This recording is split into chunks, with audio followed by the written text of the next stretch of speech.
Hello! This is InfiZero, and welcome to this video. With Deltarune Chapters 3 and 4 likely coming out relatively soon, I thought I'd do a video covering all of my thoughts about various Deltarune plot points, theories, and predictions for the future of the game. This is just for fun, both to share my thoughts with you all, and to act as a sort of time capsule of where my mind is at this point in time. If nothing else, it'll be fun to look back on and laugh at how wrong we all were, right? This originally took the form of a Google Doc I had been writing stuff down in over the course of several months, but I thought it'd be fun to turn it into a video. So, here we are. Strap in, because we've got a lot to talk about. Before we get started though, I do want to mention that a lot of this is going to be me bringing up other people's theories and analysis. Think of this as less like an original theory video, and more like a compilation of theories that I personally agree or don't agree with. I will try to credit people where I can, but just as a heads up, some of these are such widely discussed ideas that I may not know exactly where they originate from. Also, this video is not for beginners to Deltarune lore and the theory community. I won't be explaining everything in this video, so if you're a newcomer to all of this, then this is not the video for you, sorry. On my main channel, I actually have a playlist I made of a ton of Deltarune videos, organized in an order meant specifically for newcomers, so if you'd like to check that out, I'll put a link in the description. With that out of the way, let's start with some discussion about our wonderful cast of characters. First up is our beloved little meat puppet themselves, Kris. They're tied with Noelle for my favorite character, and I cannot wait to see where their story ends up going. Toby has clearly had the basic idea of Kris's character for a long time, as shown by this old tweet. While we don't know what it was in reply to, this was one of Toby's friends replying to an old account of his, talking about an idea Toby had of a video game protagonist who goes against the player's control, an idea which obviously led to the creation of Kris. Clearly, the struggle between us and them is going to be very important for the story. It's implied in Chapter 1 and made a bit clearer in Chapter 2, so I expect that as we go on, the fact that we're piloting around their body will become more and more obvious. But speaking of that struggle, this is where we come to the mention of our first theory, and unfortunately, it's a negative one. I don't like the idea of a third entity. Shocking, I know. I feel like it's become less of a popular idea than it once was, but I still sometimes see people mentioning it as a possibility. I'm sure Toby could make it work, but I just dislike it as a general concept. It's already complicated enough with us and Kris, adding yet another person to that dynamic would just muddy it in a way that I really don't care to entertain. To me, it's just us and Kris. Kris had a human soul like normal before we showed up, then Gaster hooked us up to it or whatever, and now we control Kris via their soul. They can't exactly function without it for an extended period of time, considering, it's literally their soul, so despite what they may want, they eventually have to put it back in and let us resume our control. That's the simplest explanation, and I'm very confident that it's the correct one. Now there is the bird cage, which does imply that Kris may have taken out their soul before we were controlling it. Now, I'd like to direct you to my video about test run theory, which is basically just saying that Gaster himself briefly controlled Kris as a test run to make sure that the connection would work for when we do it. While I'm not 100% confident that that's the explanation, I just don't see a world where the intended implication is a third entity, at least in any way that isn't a red herring. I also want to make clear that Kris isn't just taking the soul out to do what they want. It's been shown that they are able to do some things on their own even when we're controlling them, but rather by taking the soul out, they're able to hide what they're doing from us. We're stuck in the bird cage, so we don't get to see what Kris did during the night. More obviously, we're stuck in the cupboard, limited to seeing and hearing what we can from the bathroom, rather than seeing where Kris is going. The element of secrecy is, I believe, the main reason why Kris takes the soul out. When it comes to how exactly we came to control Kris, I'll save the actual reason for when we talk about Gaster, but in addition to his own motives, I'm personally really into the idea of Kris having summoned us themselves. There's the demon summoning classes for teens line, as well as Kris's weirdly pervasive connection to apples, which would make sense if it's supposed to represent Kris having eaten the forbidden fruit via a deal with the devil, or in this case, Gaster. The way I personally view this theory, Kris summoned us because they feel like they're living their life wrong, and that things would be better if someone else just did it for them. This ties into another theory, which I'll talk about when we get to Ralsei, but that's my interpretation. However, they end up getting what they wished for and realize that it's not all it's cracked up to be. I can totally see this being wrong, but I think it's an interesting idea. I'd also like to say that it's possible Kris might not have literally summoned us, but more in a metaphorical way. Like, they'd secretly wished for something like this, and maybe even did one of those demon summoning rituals, but that isn't what actually led to Gaster making us control them. It'd be more of a narrative parallel kind of thing, like, you got what you wished for, rather than Kris literally making a deal with Gaster or something. Now, let's talk about some of the other weird stuff going on with Kris. There's these very conspicuous school zombie and sleeping like a corpse lines from Chapter 2, which, although I'm sure Kris isn't actually dead or anything, I do definitely acknowledge. Although I think it's possible that these lines have some sort of deeper meaning, I think it could actually just be referring to our control of Kris. Like, in a metaphorical sense, Kris is sort of a corpse. They're a body that's being dragged around by an outside force without much input from them. But, I don't know. There's also the connections between Kris and water, something I remember first being pointed out by Half-Bred Chaos. They're blue in the Dark World, Ocean.ogg plays when they first wake up in the Closet Dark World, the act dialogue about the ice skating pond. It does seem like there's something there. However, considering that the Dark Worlds themselves are heavily associated with water, something I'll talk more about later, I'd argue that perhaps Kris's connections to water are simply supposed to further tie them to the Dark Worlds. I don't think Kris has been to a Dark World before in the way that we do in the game, nor do I think that their save file in the beginning of the game is evidence as such, but I do think that they went inside the bunker, which is probably a Dark World of some kind. Kris is definitely somewhat familiar with Dark Worlds, or something like them, enough to be scared of them, considering how unnerved they seem to be by them and how they keep trying to tell Undyne about their existence. But again, I don't think that they've been to one in the way that we have, and they were likely very young when they encountered the bunker. I'll talk about all that a lot more later, but for now, let's move on to the ending of Chapter 2. People have different ideas about why exactly Kris did what they did, and I'm still not entirely sure myself. I do agree that Kris likely slashed the tires so that Susie would stay and Toriel would call the police, and they opened the door so that the police would see the Dark World and finally understand that it's real. To me, that's one of the only explanations that really seems to make sense when put in the context of both the main route and the weird route. But I'm still not entirely set on it, because there's also the whole question of how long Kris had been planning this. It's framed like Kris is doing this because we just learned in the Dark World that anyone can make a dark fountain, but we know that this isn't actually the case. The TV was plugged in between Chapter 1 and Chapter 2, meaning Kris had been planning this before we even went to the cyber world. We can also assume that they may have eaten the pie so that Toriel would have to make a new one the next day, giving her and Susie something to do to distract them from what Kris is up to. Some people use this as evidence to support Kris being the knight, or to suggest that the game is in a time loop situation where Kris has already been through all this before, and while I do think that those ideas could be interesting, I really don't think that's what's happening here. The only thing Kris would need to know in order for all of this to make sense is how to create a dark fountain. And considering they've almost definitely seen whatever's in the bunker, I don't think it's as much of a stretch to simply assume that Kris just already knew how to make a fountain because of that. With this in mind, I still think that Kris likely wants to try and show the police the Dark Worlds are real, since otherwise them getting Toriel to call the police and opening the door for them doesn't really make much sense. But I'm convinced that there's a much deeper reason for them doing this as well. I'm very adamant that no matter what their specific goals are, Kris is going against the prophecy by making their dark fountain, not acting in line with it. I don't really have much hard evidence for this, it's just what I think makes the most sense. And yes, that means I don't think they're the knight.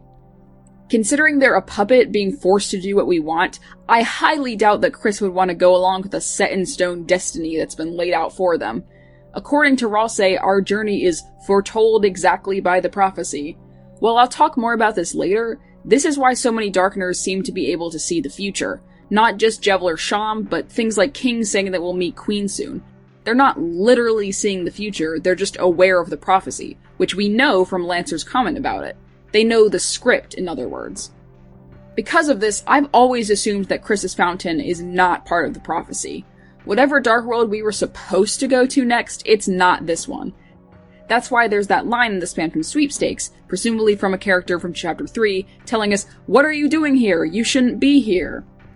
Basically, I think Kris's main goal is trying to disrupt the prophecy. They're doing this both by the mere act of creating their own fountain, but also by trying to tell the police about the Dark Worlds. And I think that this plays into a much larger concept that the game will explore more and more as it goes on. which is that what we want and what Kris wants are not always going to be the same. Toby is very clearly trying to pit us against Kris. I don't mean that he doesn't want us to like Kris as a character, or that he doesn't want us to become friends in the end, but I think it's a very intentional move on his part to make the player think that Kris is evil in some way. I know all us Delta heads have long moved on from that assumption, as obviously I don't think Kris is actually evil, but that doesn't change the fact that Toby is deliberately trying to frame them that way from our perspective. Kris is shown with glowing red eyes and a knife at the end of Chapter 1, and then at the end of Chapter 2, we see them make a dark fountain. You know, the thing we've been explicitly told we're here to seal. Even if this scene isn't meant to make you think that Kris is the knight, which I would argue it is, at the very least, it is supposed to make you question Kris. We've been told that we're supposed to follow the prophecy and seal the dark fountains, and yet here's Kris blatantly going against our goal. It's supposed to make you think of Kris as an antagonistic force. But that's the thing. Kris is only an antagonist here if we assume that we should be following the prophecy. And while there is some weirdness surrounding it, like Ralsei's insistence that we have to follow it exactly, the average player is probably not going to question it that much. We're prophesized heroes, we have to stop the big bad knight, got it.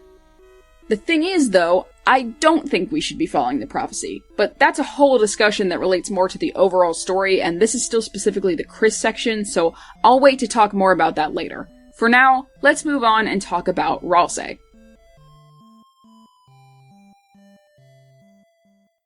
And before we move on, no, I don't think that Azriel is dead and Kris killed him or whatever. Before I talk about the Goat Boy himself, let's talk about what I think he actually is.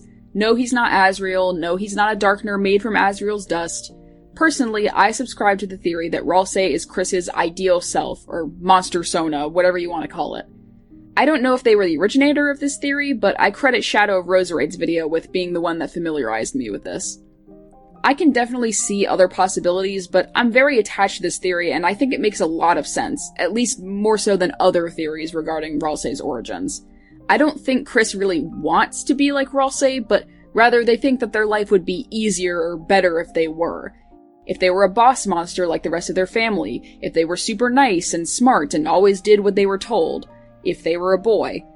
There is some part of me that doubts this exact version of the theory, but Toby has explored trans themes plenty of times before, so it's not like it's unprecedented. Going along with this, I do believe that Ralsei is the red horns headband, since that makes the most sense with this theory.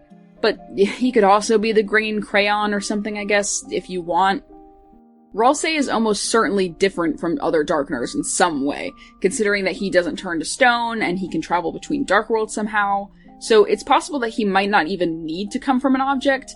He could just be entirely made of pure darkness or something, but I think that him being the headband is far more interesting, and it explains why he looks like Azriel. When it comes to how Kris actually feels about Ralsei, it's complicated. I don't think that Kris hates Ralsei or anything, but I doubt they're super close to him either, considering they only just met. This is partially why I think his tea heals Kris less than the other characters, but I think another big part of it is Ralsei's involvement in the prophecy. As we'll discuss more in depth in a moment, Ralsei is the main enforcer of the prophecy, and if we go along with the idea that Kris is trying to go against the prophecy, then it's obvious that they would have mixed feelings on Ralsei. Even outside of that, however, Ralsei is clearly aware of the player, but seems to just go with it, even in situations where what we want goes against what Kris wants. I'm sure Kris knows he's aware of us, since he's constantly spouting tutorial nonsense at them that obviously wouldn't make sense to them. Ralsei is just letting us do what we want, a common thing with him, which would obviously rub Kris the wrong way, which is again part of the reason why I think they don't appear to be as close to him. But I don't think that Kris outright hates him. What I am certain of is that Kris does not view Ralsei romantically, considering, he looks like their brother. Despite this, judging from what we've been able to do so far, I expect that we may be able to continue choosing options that further these two's relationship, though I don't know how far that may end up going. For Kris's sake, I hope not much. I definitely think that this is something that Deltarune seems interested in at least touching on, the idea of the player getting to decide who the protagonist romance is. There's the interactions with Ralsei, but there's also Noelle and the Weird Root, which I will get to later. But I think it's a very fascinating concept, and it would tie in really well with the larger idea of us controlling Kris's actions. I don't know if this will be given too much focus in the future, but it would be cool if it was. At the very least, you have to acknowledge the weird romantic undertones with Ralsei and Kris. I think that this is very intentional, both its existence and the uncomfortable nature of it, and it again ties back into us versus Kris. Let me explain. Toby is definitely intentionally trying to make us like Ralsei a lot, so that we'll make choices that most strongly show off our love for him. He's cute, he's sweet, he cares so much about us and just wants the best for us. He even looks like Asriel, a character from Undertale who people remember quite fondly. Even if not every player is going to attach themselves to Ralsei, it's not an accident that those choices expressing affection for him exist. And that's where Ralsei himself plays into this, because Ralsei clearly has feelings for someone. Whether it's Kris or us or some mixture of both, it's hard to say, but I personally think it's us. Both because he often means us when he says Kris, but also because we know he seems to hold us in higher regard. Ralsei is aware of our presence and seems to revere and care about us, being very concerned with our player experience. Thus, there's this almost sort of mutual love between Ralsei and players who like him. The catch is that the only way players can express that love is via an unwilling Kris, who has to act out our affection for us. And like I mentioned before, this is made even more interesting by the fact that Ralsei is aware of that distinction. He seems to go along with it knowing Kris isn't okay with it because he holds the player in higher regard. Now, am I saying that Ralsei doesn't care about Kris? No, absolutely not. I'm sure he does care about them. Hell, like I said, his feelings may actually be directed at them, we don't know for sure yet. But his job first and foremost is to make us happy, and if that means that Kris's own agency has to be ignored, then that's just a necessary sacrifice in his eyes. While I do think that Ralsei genuinely cares about us as well, there is also likely another layer to it. As Dante's Integrity pointed out in his Ralsei analysis video, there's also the possibility that Ralsei caters so heavily to us in order to make sure that we keep playing. If we don't enjoy playing the game, then we'll just quit. And as it seems like we're the only one who can further the story, seal the fountains, etc., then that would mean, allegedly, dooming the world of Deltarune. So, Ralsei tries to please us, both because he does genuinely want the best for us, but also because his world might literally end if he doesn't. We are like a god, an angel, to him, where he both reveres us and loves us, but also fears us. Or maybe he does just want to smooch us. I don't know, this guy's kind of a freak. Now, do I think Ralsei is evil? No, obviously. Do I think he knows more than he lets on? Absolutely. Do I think he may become more of an antagonistic force in the future? Very likely. But I do not think he's evil. This may seem like a weird analogy, but I found that a simple way to explain how I think about Ralsei is that he's similar to a cult survivor. Let me explain. Ralsei has lived his whole life in isolation. He's clearly been taught things about the world by someone, as despite having never left Castletown, he knows all about the Dark Worlds, about battle mechanics, and the roles of Darkners. He believes these things wholeheartedly because they're all he knows. Ralsei's never actually gone out into the world and seen it for himself, and when he does, we can see that he's not exactly prepared for it. In real life, people don't act like he's been taught they should. He doesn't understand that friendship isn't just being nice to someone, and he doesn't understand that you can't always win through pacifism. In short, Ralsei is only knowledgeable in the way of being book smart. When it comes to the real world, he's totally inexperienced. And again, this is because this is what was taught to him. When he spouts stuff about how Darkner's only purpose is to serve the Lightners, he's not being some evil, self-hating weirdo. He genuinely believes that to be true, and is just repeating it from wherever he learned it from. Like a cult survivor who's grown up indoctrinated by false rhetoric, Ralsei is going to have to unlearn these harmful ways of thinking that he's been taught and expand his worldview. And we can already see this starting to happen in the first 2 chapters. Actually going out into the world himself and making friends has already helped him a lot, and I really hope that he's able to learn to think for himself, and maybe even stand up for himself instead of just acting like a walking doormat all the time. I also hope that Ralsei will continue to find out what being Ralsei-like even is. One of the most fascinating parts of his character to me is that he really has no identity of his own yet. He exists to assist us and to see that the prophecy is followed, but he has no idea who he is outside of that. A really cool way this manifests, at least to me, is that Ralsei is the only main character besides Kris to not have his own unique theme. Kris makes sense because their whole story is about us controlling them and suppressing their identity, but everyone else has their own theme. Ralsei, however, is just associated with the legend, the music that plays when he tells us about the prophecy. He quite literally doesn't have his own musical identity yet outside of the prophecy. This is a really cool detail to me, and I hope that as he begins to discover who he is outside of this role that he's been given, he will eventually gain his own unique theme to represent that. Now, I've been saying that Ralsei learned all this stuff from somewhere, but where? Well, I think if you know anything about Deltarune lore, then it's probably pretty obvious. It's Gaster, baby! We'll talk about him in much more detail later, but I'm quite certain that Ralsei has some kind of connection to Gaster, even if indirectly. After all, the prophecy was foretold by time and space, and Gaster is seen quoting it on the Deltarune website, so I feel confident in saying that it originated from him. I don't think that Ralsei is directly working together with Gaster or anything like that. I'd say that most likely, Ralsei just had some kind of encounter with him, an encounter he might not even fully remember, where he was told the prophecy, and then was just sent on his way to wait in Castletown for however long. This also ties into the idea of Ralsei potentially being a shadow crystal holder, something I think is very possible. After all, the two we know of so far both knew more than they should after coming into contact with Gaster, which seems to line up with Ralsei as well. Does this mean we'll fight Ralsei later down the line? Honestly, I wouldn't be surprised. Ralsei's role in the story is to be the enforcer of the prophecy, and by extension, the story itself. His job is to keep things on track, make sure everything goes as it's supposed to, and prevent any of this show's actors from breaking character too much. Like I mentioned before, if we end up not wanting to abide by the prophecy, then it's almost certain that we'll come into conflict with Ralsei, but again, we'll talk about all of that a little bit later. For now, let's move on to everyone's favorite mean girl and CEO of ignoring the player, Susie.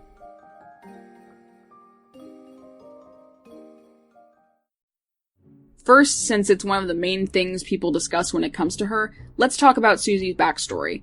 Right off the bat, as has been discussed by basically everyone, her home life is certainly not good.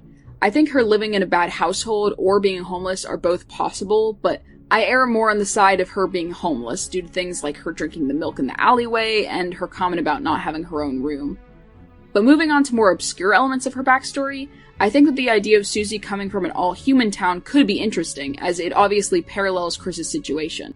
There isn't a lot of strong evidence for or against it, since at the moment it's still unclear whether monsters still turn to dust, or if they bleed, whether if they have magic in the light world, etc., etc., so Susie's frequent references to blood aren't really proof of anything quite yet, but that along with her specific hatred of Kris before the story does make me suspect that this might be the case. On that subject, brief tangent, I do think that monsters in Deltarune bleed, due to the multiple references to blood and the unused sprite of Susie bleeding, but there is that kid who asks Kris what it's like to be made of blood, so who knows. At this point, I think we just need more evidence. Same goes for the discussion of magic in the light world. I think there's good points on both sides, but we really won't know for sure until we have more to work with. Personally, I don't think magic exists in the light world. Noelle's comments about healing magic, the batter on Toriel's stove, the lack of any kind of mention of it in Hometown, the new emphasis put on religion, the complete absence of any kind of game mechanics in the light world, not to mention that Lightners were originally all going to be humans. To me, it all points to magic not existing in the light world, but I still won't rule it out completely. Getting back to Susie, though, there's also the idea of her and Kris having known each other before Hometown, which I do think could be interesting. I don't really believe it just because that's not how their relationship really reads to me, but I do think it's possible considering their interaction in the newest Girl story. Which, speaking of, my guesses as to what Kris said in that story aren't really anything unique. My picks are either I know or good, something to indicate that Kris wants Susie to make them disappear, or a comment pointing out how much Susie is clearly projecting, like, you're crying. I do think that this event is important though, and that it'll either be shown or referenced in the game itself. Why else would Toby hide what Kris said here? And considering how much it seemed to shake Susie, it definitely seems like this isn't just a throwaway story for us to learn more about the characters, but as a setup for something later down the line. especially since I'm pretty sure Toby has said that content outside of the game will never be necessary to understand the story, and this seems like a pretty vital event to know about as context for these two's relationship. Enough about Susie's past, though. Let's talk about her future. This has been stated plenty of times before, but Susie really is the true protagonist of Deltarune, at least in a narrative sense. She has the most character development, she has the love interest, etc., etc. More importantly, though, she's the one who consistently ignores our choices throughout the game, something that I think is extremely important for the game going forward. This is one of many things which directly contrasts her with Ralsei. Ralsei always respects our choices, even if he doesn't agree with them, while Susie will not hesitate to ignore our choices if she doesn't agree with them. Even outside of this, these two are opposites in basically every way. Ralsei is a feminine boy, Susie is a masculine girl. Ralsei is a darkener, Susie is a lightener. Ralsei knows all about the Dark Worlds and probably the player, Susie does not. Ralsei is a healer, Susie is a fighter, and so on and so on. Because of their stark differences, I'd imagine that there will almost certainly be some kind of conflict between them in the future. No matter what though, there is going to be some kind of conflict with Susie eventually. Inevitably, she will find out that the Dark Worlds aren't real in the way she thinks they are. She'll probably also find out that we've been controlling Kris this whole time. Some people think that Susie will just immediately be like, "You're my friend, Kris, not them! Let's take them down together," or something, which maybe. But knowing Susie has issues with making friends and believing that people actually like her, she'll likely jump to conclusions and think that their friendship was never real, since Kris wasn't able to actually act as themselves this whole time. This obviously isn't true. Kris clearly cares a lot about Susie, more than probably anyone else in the game, but this is a sensitive subject for Susie, so she'll probably have to go through a period of hurt first before she's able to recover. Regardless of what specifically happens, I feel like Susie will probably lash out and we might have to fight her again. And thus, I think that the chances of us getting an extended or remixed version of Versus Susie are pretty likely. Something incredibly fascinating to me related to potential conflict with Susie was something brought up by Molly Stars in the finale of their Device Theory series. Which, by the way, fantastic video, full of great, unique ideas. Also annoying as it made me rework this entire script to fit my thoughts while watching it. 10 out of 10. But anyways, that something is the weird emphasis placed on keeping specifically Susie happy. Ralsei mentions it several times, but this may have more significance. Considering that Susie is the one character who's able to completely ignore and override our control, and that we've previously seen that when she was upset she was able to trigger a battle on her own, where we could do nothing but dodge bullets, well, we may be in a lot of trouble when this conflict with her eventually happens, especially on a weird route. And speaking of which, let's now move on to my specialist little game-breaking lesbian, Noelle. Before I start this section, I want to make something clear. Despite what it might have seemed like with the other character sections, these are not supposed to be full character analyses. I'm really just trying to focus on things which are speculated about. Kris, Ralsei, and Susie all happen to have mysteries associated with them, definite significance for the future of the story, or have elements of their character which are debated. Noelle does have incredible significance for the story, but at the moment it's either in relation to deaths or the weird route, both of which I will discuss later. And while people have different interpretations about other characters' motives or backstories, Noelle's personality and backstory aren't really debated that much, so even if it seems like I have less to say about her, please don't take that as me saying she's less important. She is tied for my favorite character after all. There's just less speculation about her specifically as a character to talk about. With that being said, I'm pretty sure Noelle is one of, if not the most important character in all of Deltarune. With her knack for breaking games and finding secrets, her missing, definitely going to be plot-relevant sister, her connections with Kris, with Spamton, and especially with Gaster, she is incredibly important to the story, no matter where you think it's going. Again, though, that will come up more in future sections, so for now I just want to talk about Noelle purely as a character. One of the most interesting things about Noelle's character, to me at least, is the way in which she takes on many of the standard attributes of female RPG characters. This is something that I've mainly seen Hellspawnmotel on Tumblr talk about, and it's something I find incredibly fascinating. As they say in their own posts, Noelle is the girl of Deltarune in many ways. There's other girls, obviously, particularly Susie, but Noelle is the one who seems to embody many of these tropes regarding female characters. What's interesting about it, however, is that it seems like these are things that are sort of forced upon her. Noelle overall is a very well-rounded character who's honestly a much more realistic depiction of a teenage girl than I've seen in a lot of other media. When it comes to the Dark World, however, she becomes your standard RPG girl. She's the damsel in distress who you have to rescue, the love interest, the healer. But throughout the story, she learns to stand up for herself emotionally, something which she has previously struggled with. Her will grows stronger.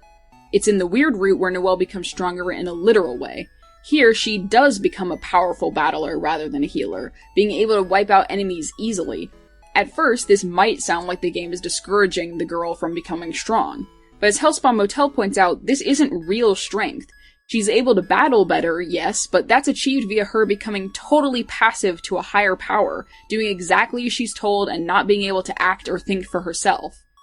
On the surface, it might seem like Noelle is subverting these female tropes in the weird route, but in reality, she's fallen into them more than she ever does in the normal story.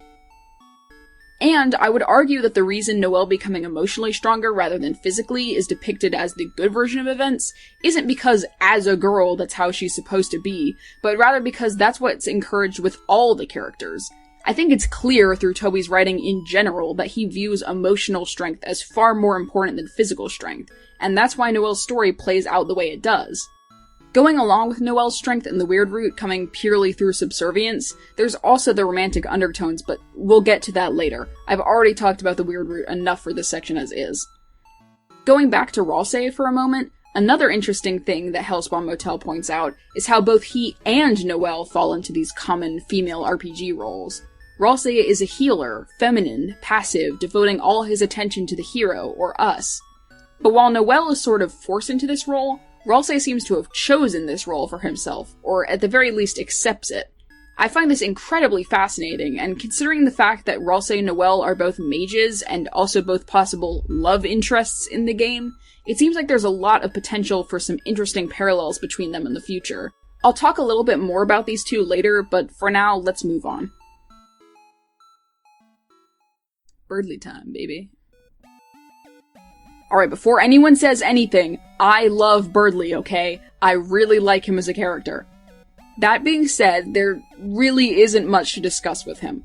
Obviously, his death in the weird route will have consequences, but on his own, I really don't think that he'll have too much relevance for the overall plot.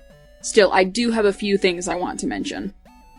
First off, I think that having Berdly as a party member in the future is possible, but I don't consider it particularly likely. This plays into some thoughts I have about party members overall, which I'll touch on later, but I'll leave it at that for now. Speaking more about his actual character, though, I highly doubt that Berdly's crush on Susie is actually genuine. I know I'm far from the first person to say this, but I did think of this on my own years ago before I knew other people agreed, so I still want to talk about it here.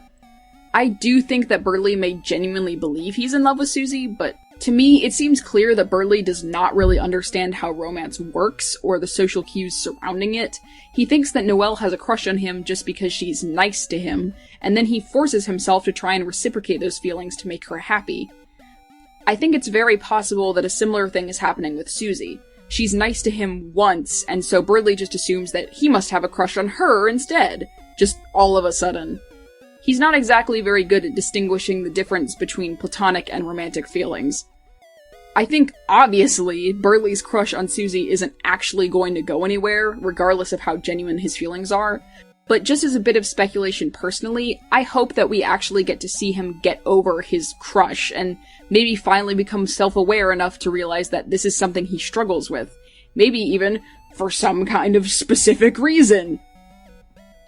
Anyways, that's about all I have to say about Berdly. Now, let's move on to someone who might just be a teensy more plot relevant. Let's get this out of the way first. Gaster is going to be incredibly important to Deltarune, and if you don't think so, then you either have no idea what you're talking about, or you're just purposefully being contrarian. I would list all the evidence here, but I feel like the prophecy being written in wingdings on the Deltarune website is literally all the proof you need. Moving on, I 100% believe that Gaster is the voice on Twitter, the voice at the beginning of the game, in Chapter 1's UI, the game over screen, etc. I also 100% believe in the idea that Gaster himself created Survey Program and Deltarune itself, linking us, the player, to the world of Deltarune. As for why, I'll get to that in a bit. This is a smaller thing, but I really think that the text-to-speech voice that says DELTARUNE at the end of Chapter 1 is probably Gaster. His speech blips were created from this same text-to-speech voice, which is also the same one as one of the ones from Undertale's audio message telling people not to share the game's secrets, so I feel like this is actually pretty likely. Also, on the topic of that message, it probably is just a genuine message from Toby, but considering that it uses that same text-to-speech voice, and that specific one is the single one left when it got changed to just laughter, it could possibly be from Gaster himself. We know that he's aware of us and our search for him, after all. Being a secret in a game and telling people to definitely not look for secrets and spread them around to everyone, well, that's just basic reverse psychology, right? But anyways, getting back on track here, let's talk about entry 17. I'm very, very confident that the experiment he describes is related to Dark Worlds, and likely specifically to what he's doing with Deltarune. I'm still not exactly sure whether the creation that Gaster fell into was the core or something Dark World related, but I feel like it being a Dark World would be more interesting, and it would also make more sense as to why he's in the situation he's in now. There's also a possibility I've seen posited by Playcentermd in their Story of Dr. W.D. Gaster doc, which is that it could actually be both. Gaster could have been doing experiments with the core to try and reach the Dark Worlds or the depths or whatever, which led to him falling in. Another idea related to Gaster's fate that I've seen someone bring up, though I unfortunately can't remember who, is the idea that it was actually an intentional act of suicide in some form or another. I don't know if this is particularly likely, but it is really interesting to think about, considering that one of the Gaster followers asks, will Alphys end up the same way? And Alphys does in fact commit suicide in some of the neutral endings. Regardless, entry 17 is definitely about Dark Worlds, and most likely about Deltarune itself. The thing that Gaster specifically talks about in that entry is darker yet darker, the idea of multiple layers of darkness. Not only does this relate to the idea of a dark world within a dark world, and thus likely the depths, but I believe this is perhaps why we, the player, are involved at all. There's the light world, and then the dark world, and then likely several more layers of darkness that you can get to from there. But if our world is above the light world, lighter than the light world, heaven, you might say, then we're a part of this experiment too. If darkness is fiction, then the light world being fictional to us makes it darker than our world. Therefore, these layers of darkness include us too. When it comes to Gaster's actual personality, I really don't know for certain. I think it would be nice if he wasn't evil, but that could also be fun. My opinion is that he's not a bad guy necessarily, but rather very morally gray, doing a lot of messed up stuff in the name of science or whatever. And I mean, to be fair, he's not exactly a person anymore. How is he supposed to know what he's doing is wrong? He's my incomprehensible grandpa, and I will defend him with my life. On a more serious note, I think that Gaster is likely going to be this game's player mirror, like how Flowey was in Undertale, or at the very least the character who's able to speak directly to us. I think regardless of his specific intentions, Gaster, much like us, is doing this because he wants to see what happens. It is an experiment, after all. Before we get into what I think those intentions are, I feel it's important to remember that whatever happens with Gaster, it will have to work as a standalone story that makes sense to someone unfamiliar with him. Yes, you're supposed to play Undertale before Deltarune, but that doesn't mean you'll be familiar with Gaster. Literally no one who plays Undertale in a vacuum will know who Gaster is, unless they happen to get one of the fun events that mention him by name. I highly doubt that in order to understand the story of Toby's masterpiece that he's wanted to make since 2011, you'd have to already know about Gaster. I think being familiar with him will add additional context to whatever happens with him in the story, but it won't be mandatory. Now, as to what that storyline will be, we have to go back to the fundamental question regarding his involvement in Deltarune. Why? What reason does he have for hooking us up to this world and messing with it? Well, this is where I would like to introduce you to Oblivion Theory by @wandydoodles on Twitter. I won't be giving an in-depth explanation of the theory here, since it isn't mine and you can just read his Google Doc for that, link in the description, but I'll give you the main points. This theory is my absolute favorite and completely changed the way I view Deltarune. I'm almost entirely convinced that's correct, and I highly recommend that you check it out for yourself, as I'll be mentioning it throughout this video, and also it's just extremely underrated. We'll talk about it more later, but when it comes to Gaster specifically, Oblivion Theory posits that his motive for creating the program linking us to Deltarune, the experiment he talks about in Entry 17, is to understand our connection to fiction. And the way he does this is by creating a game that never ends, within a world that is not a game. To explain further, the light world is completely devoid of game mechanics, while the dark world is full of them and functions exactly like your typical RPG, something which is noted by the characters themselves. The light world is not a game, but the dark world is. The more important part of this experiment, however, is the idea of a game that never ends. The knight, who, again, I'll talk about later, is working for Gaster, creating dark fountains specifically so that we, the player, can seal them. We're given endless fun game worlds to explore and complete, all in pursuit of sealing the fountains and saving the world. But this premise, the prophecy, is just that, a premise. It's a story reason for us to explore these dark worlds, but that goal is never meant to actually be reached. Spoilers for Omori real quick, but wandydoodles likens it to a plot point within that game, which Toby has seemingly stated is very similar to what he's doing with Deltarune. In Omori, you're given a goal to chase after, a reason to go on these fun adventures, but it becomes apparent as the game goes on that you're never actually meant to reach this goal. It's just a premise to allow for the endless adventuring, a wild goose chase. Again, I'll talk more about it later when we discuss the knight, but this is what I think Gaster is doing. Another interesting point about him that wandydoodles brings up is that he actually parallels Gerson, of all people, a surprising amount. In Deltarune, we learn that Gerson had a brilliant mind, but now that he's gone, Alphys is struggling to fill his shoes as his replacement. This is extremely similar to how Gaster was described in Undertale, being a brilliant mind who Alphys would have trouble replacing. This parallel seems random, but when you consider what else we learn about Gerson in Deltarune, it starts making sense in the context of Oblivion Theory. Gerson is remembered for writing fantasy stories, just like how Gaster wrote the story of the fantasy dark worlds in the form of the prophecy. But again, we'll talk about Oblivion Theory a lot more later. For now, there's still one more thing related to Gaster to discuss in this section, and that's of course, the man.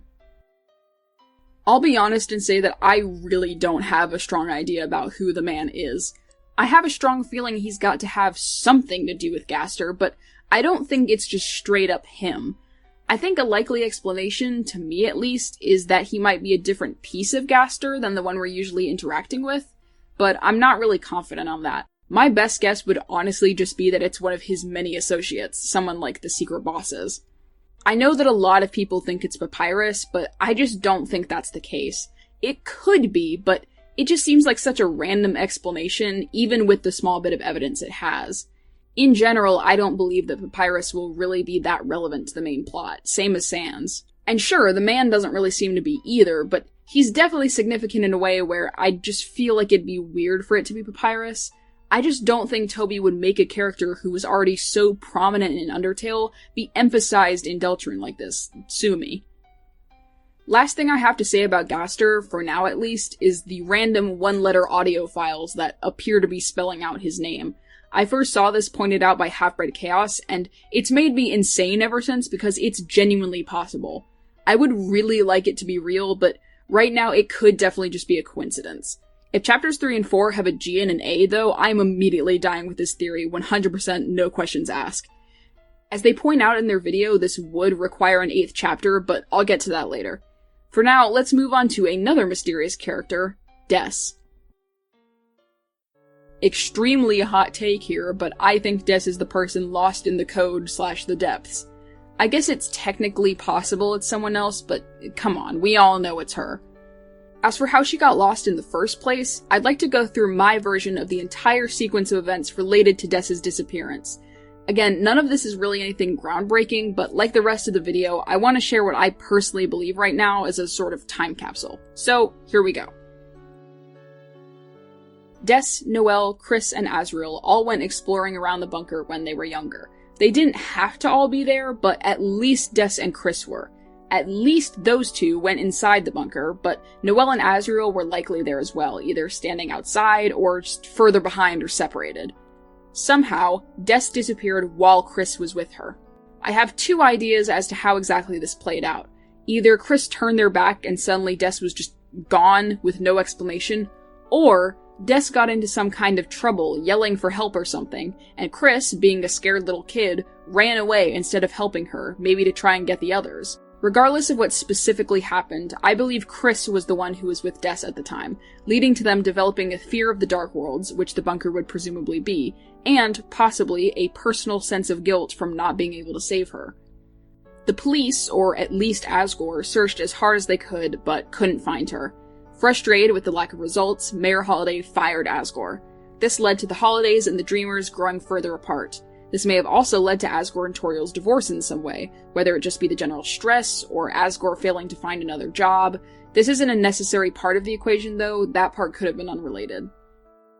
I don't think that Noelle blames Kris for Des's disappearance, or holds any actual frustration at them, but it did likely contribute to them growing further apart. They did continue to be friends after this though, as this all happened when they were very young. I don't know when exactly Noelle would have started her search, whether it was from the beginning or when she was a little older, but at some point, as we all know, she started to search for information about Des online, and she also lost the spelling bee one year when the word December was given. There is the question of how much Noelle actually knows about what happened to Des, considering that she does have a habit of repressing memories. To me, the most likely option is that she really does not know. I think, for whatever reason, Des and Kris went into the bunker, just the two of them, so Noelle didn't witness it firsthand. And considering that it involved spooky supernatural shit and Kris was just a kid, I doubt that even they really knew what happened, outside of her just disappearing. I would then imagine that Noelle would know that Des's disappearance had something to do with the bunker, but if the police and you yourself can't find anything, and you live in a world presumably without magic, then the only other option you can really consider is that Des left the bunker somehow, and thus Noelle searches for her in the way we know her to do. However, there is a strange inconsistency with this idea, which I only realized after it was pointed out in the Device Theory Part 3, and that's this line from Noelle. She says that they never found anything interesting in the forest behind the graveyard, which doesn't really line up with the bunker's existence now, does it? I would say that while I would otherwise presume that Noelle genuinely has no idea what happened to Des, the fact that she seems to not recall the bunker's existence at all does tell me that maybe she was in fact there and simply repressed the memory. Or, as Mollystar suggests, perhaps the first time around, all four of them went there, and they saw something that scared Noelle so bad that not only did Des go back to try and get to the bottom of it, either on her own or just with Kris, but Noelle repressed the memory of the bunker altogether. This does also read as strange to me though, since Kris likely told everyone that Des disappeared within the bunker, and that's why the other kids talk about Kris saying something about the bunker. Considering it's a known part of the town, I'm sort of dubious on the idea that Noelle could have just straight up ignored its existence for so long, or even that Kris wouldn't have told Noelle specifically what happened. I don't know, this specific part of the story is really confusing if you think about it for too long, so my best guess is that Noelle was just talking about a different part of the woods. I don't know. But let's just brush past this for now. When it comes to Kris, I think they were haunted by this event ever since, leading to a lot of their apparent depression and angst in the present. I believe the instances of Kris suddenly getting very still and going to play the piano that Noelle describes in her blog post is Kris having flashbacks of what happened at the bunker. As they got older and were able to process more of this event, I believe it contributed to their depression, as well as feelings of self-hatred, believing that they aren't living their life the way they should be. This leads into both the idea of Kris willingly summoning us so that someone else can live their life for them, and the idea of Ralsei being a reflection of who Kris thinks they should be. When it comes to Des herself, I 100% believe that she's still alive in some form, since we have to find her, whether that's trapped in the code or in the depths with Gaster, though those are probably the same thing. While I don't think she's literally dead, I do think that she could be dead on a sort of metaphorical level. I agree with Spooky Dude's theory that goners are simply dead people, with them being forgotten and the world moving on without them, merely referring to what happens when you're dead. Something similar has happened with Des, and if she's in the same place as Gaster, then she probably would be considered a goner too. However, Noelle is one of the few people still looking for her and keeping her memory alive, so it's likely that through that we'll be able to rescue Des and bring her back to life in a sense. Even if that's not completely accurate, Noelle will definitely be key in finding Des. Not just because it's her sister, but because of her knack for breaking games. If Des is trapped in the code, then of course Noelle will be the one that allows us to find her. So far, Noelle's abilities have only manifested in the weird route, being harnessed by us to try and escape the limits of the game. However, I do think that they'll play into the normal route as well. For one, Noelle's game-breaking and secret-finding abilities are explored in depth in the Spamton sweepstakes, which seems strange if it's only relevant in the weird route. But more importantly, as Half-Bred Chaos pointed out in their video on Des, almost all mentions of Des are not present in the weird route, and the one that is optional. With Noelle seeming to forget more and more of what's happening during the route, it seems like Des might end up being forgotten on the weird route.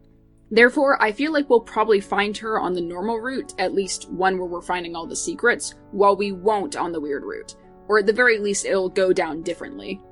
When finding Des, I find the idea of Gaster tricking us into rescuing him from the depths interesting, though I'm not really convinced that that's his goal.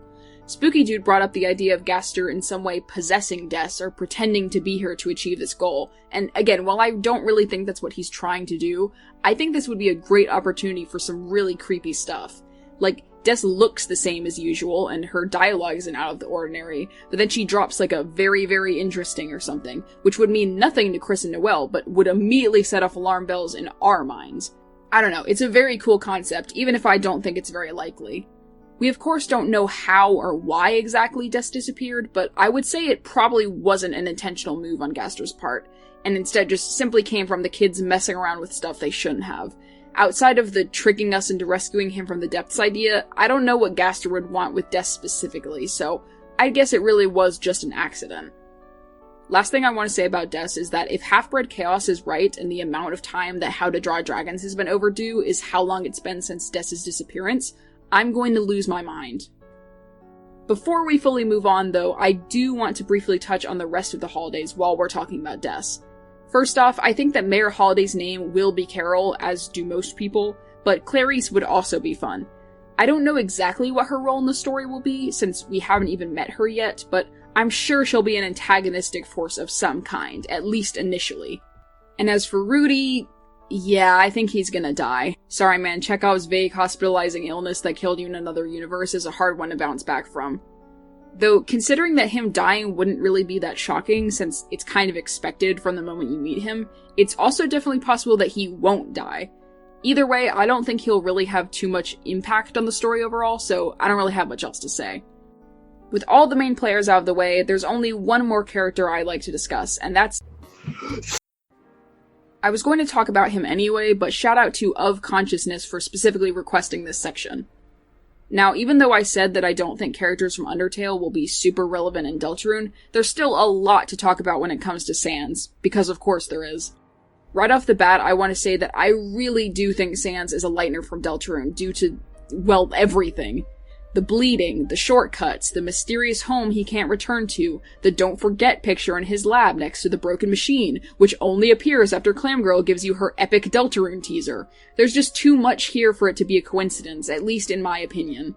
I think it makes the most sense, especially considering Sans' origins is something that had a lot of spotlight put on it in Undertale with absolutely zero resolution, much like Gaster.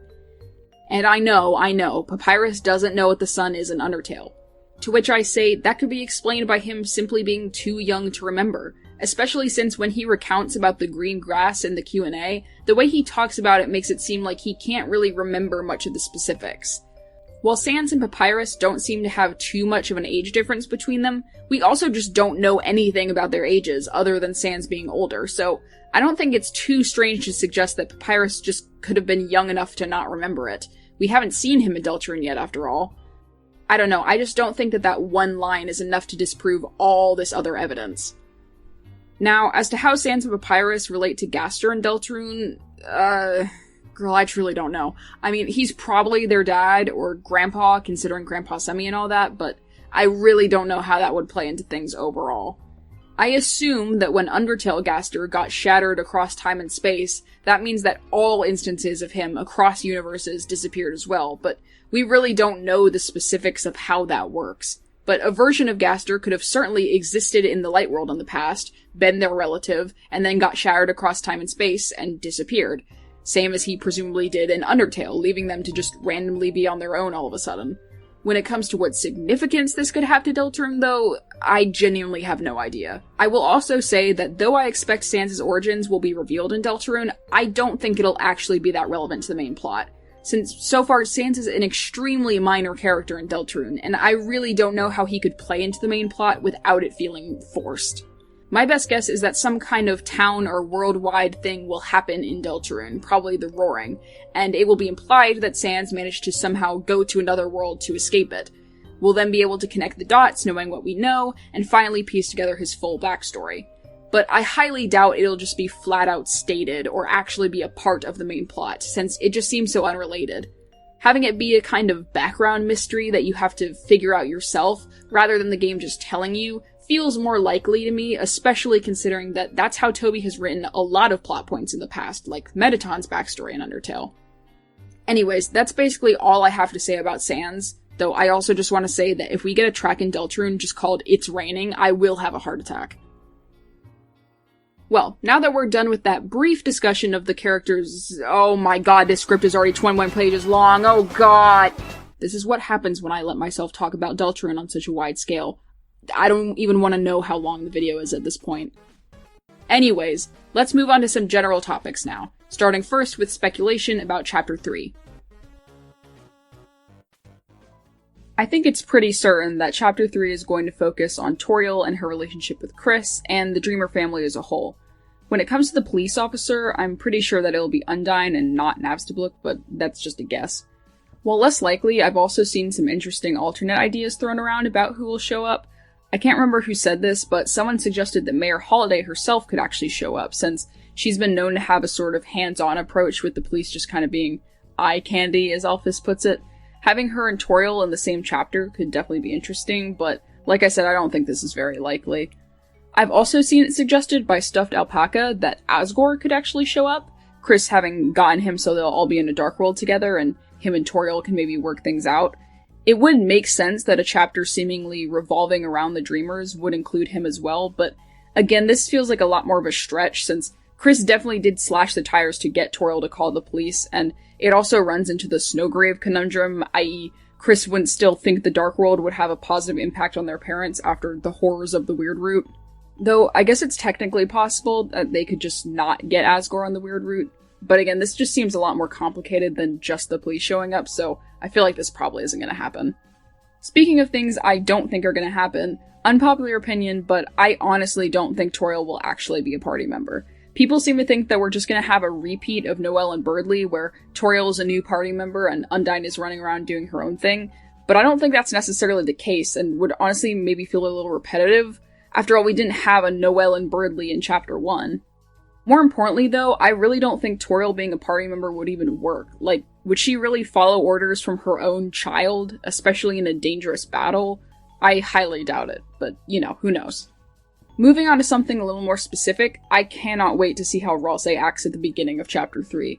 Rather than his very put-together entrance in Chapter 2, where it almost seems like he was expecting all this, I imagine that when Ralsei shows up in Chapter 3, he's going to be visibly confused and worried. He'll likely be thrown off guard, since Kris opening a fountain is, like I said before, most likely not a part of the prophecy, and therefore he was not at all expecting this. I'm also interested to see how Kris being the fountain's creator affects the chapter overall. Will Ralsei know immediately that it was them, or will he find out later when Tenor or someone mentions it?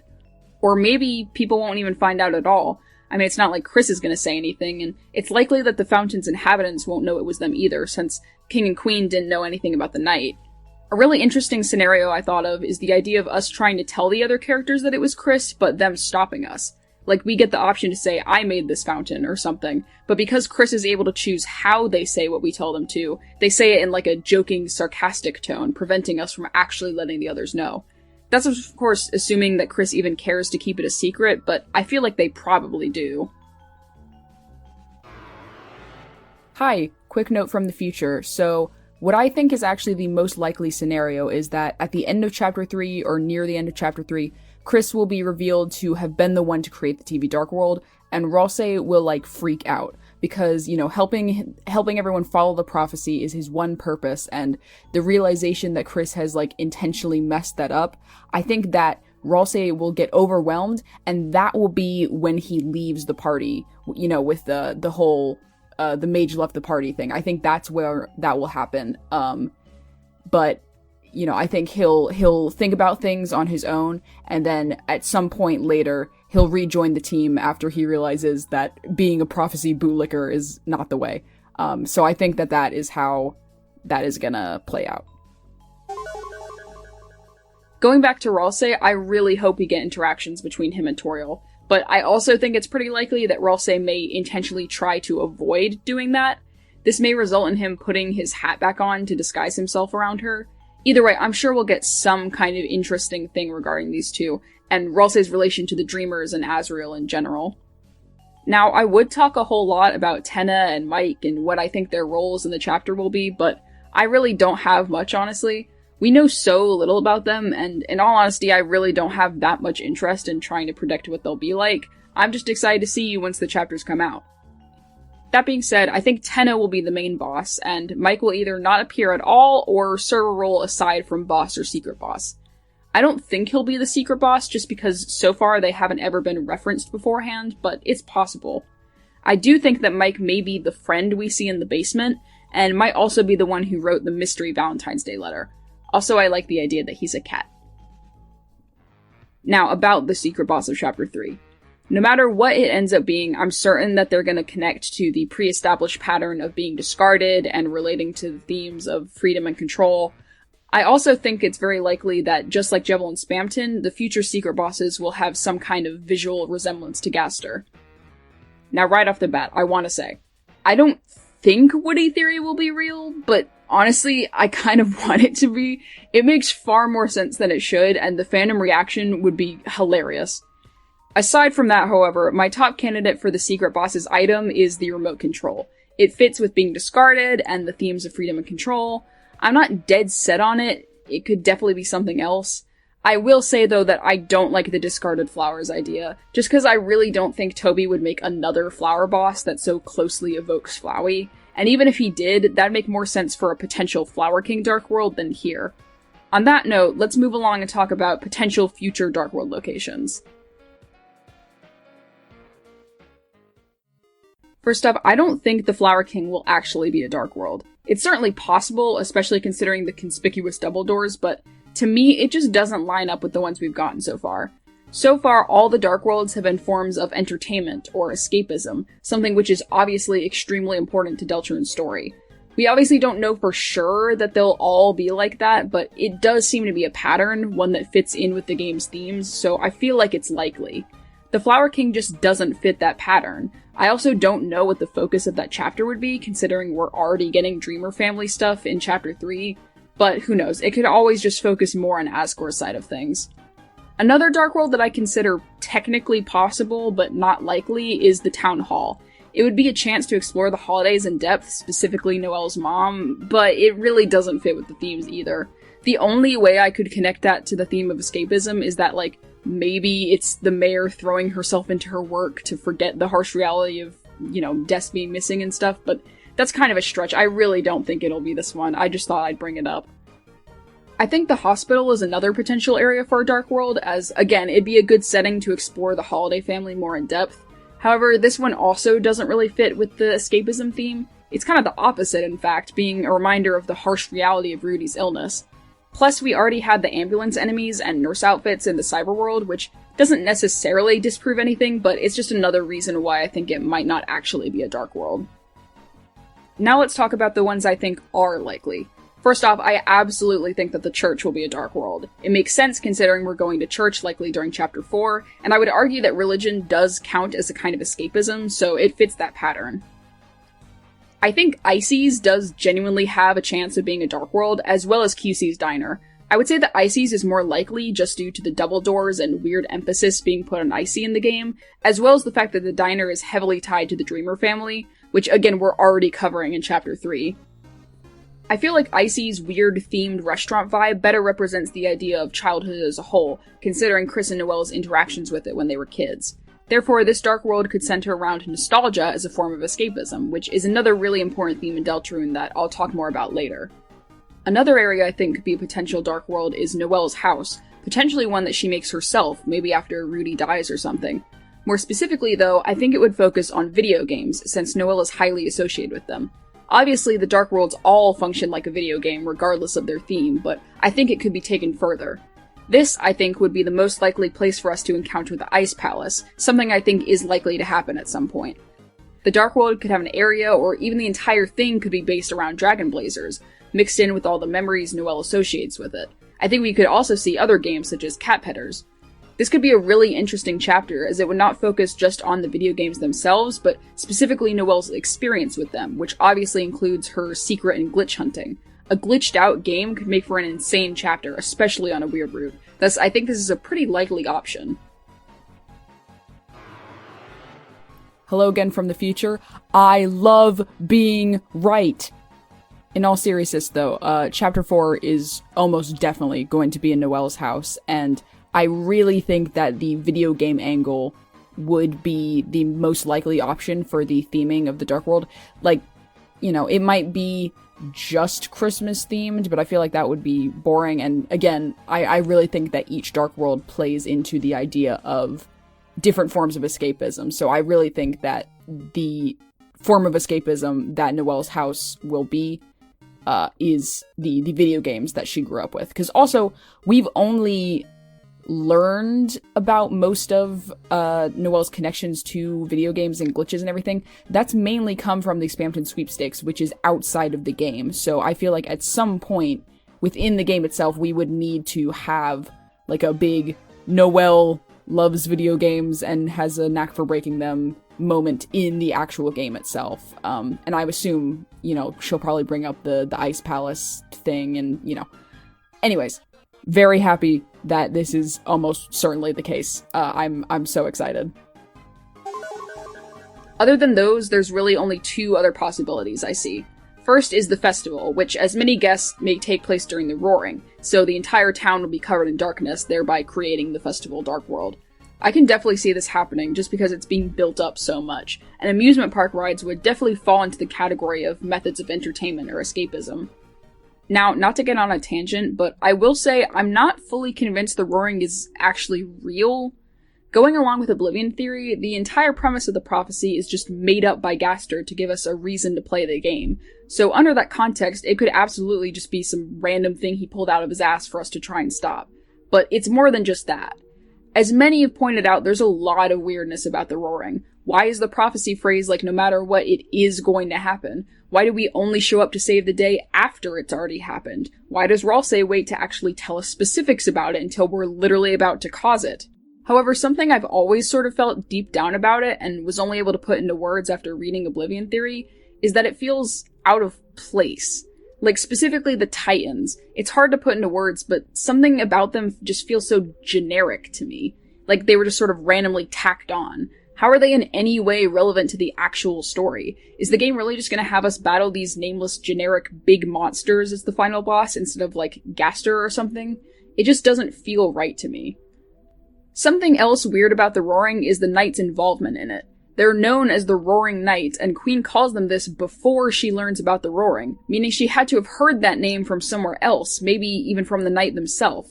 But the Knight clearly doesn't want to start the Roaring, since if they did, they could have done it easily by now. Just make more than one fountain at a time, or if you have to rest after making one, then make one literally anywhere else aside from hometown.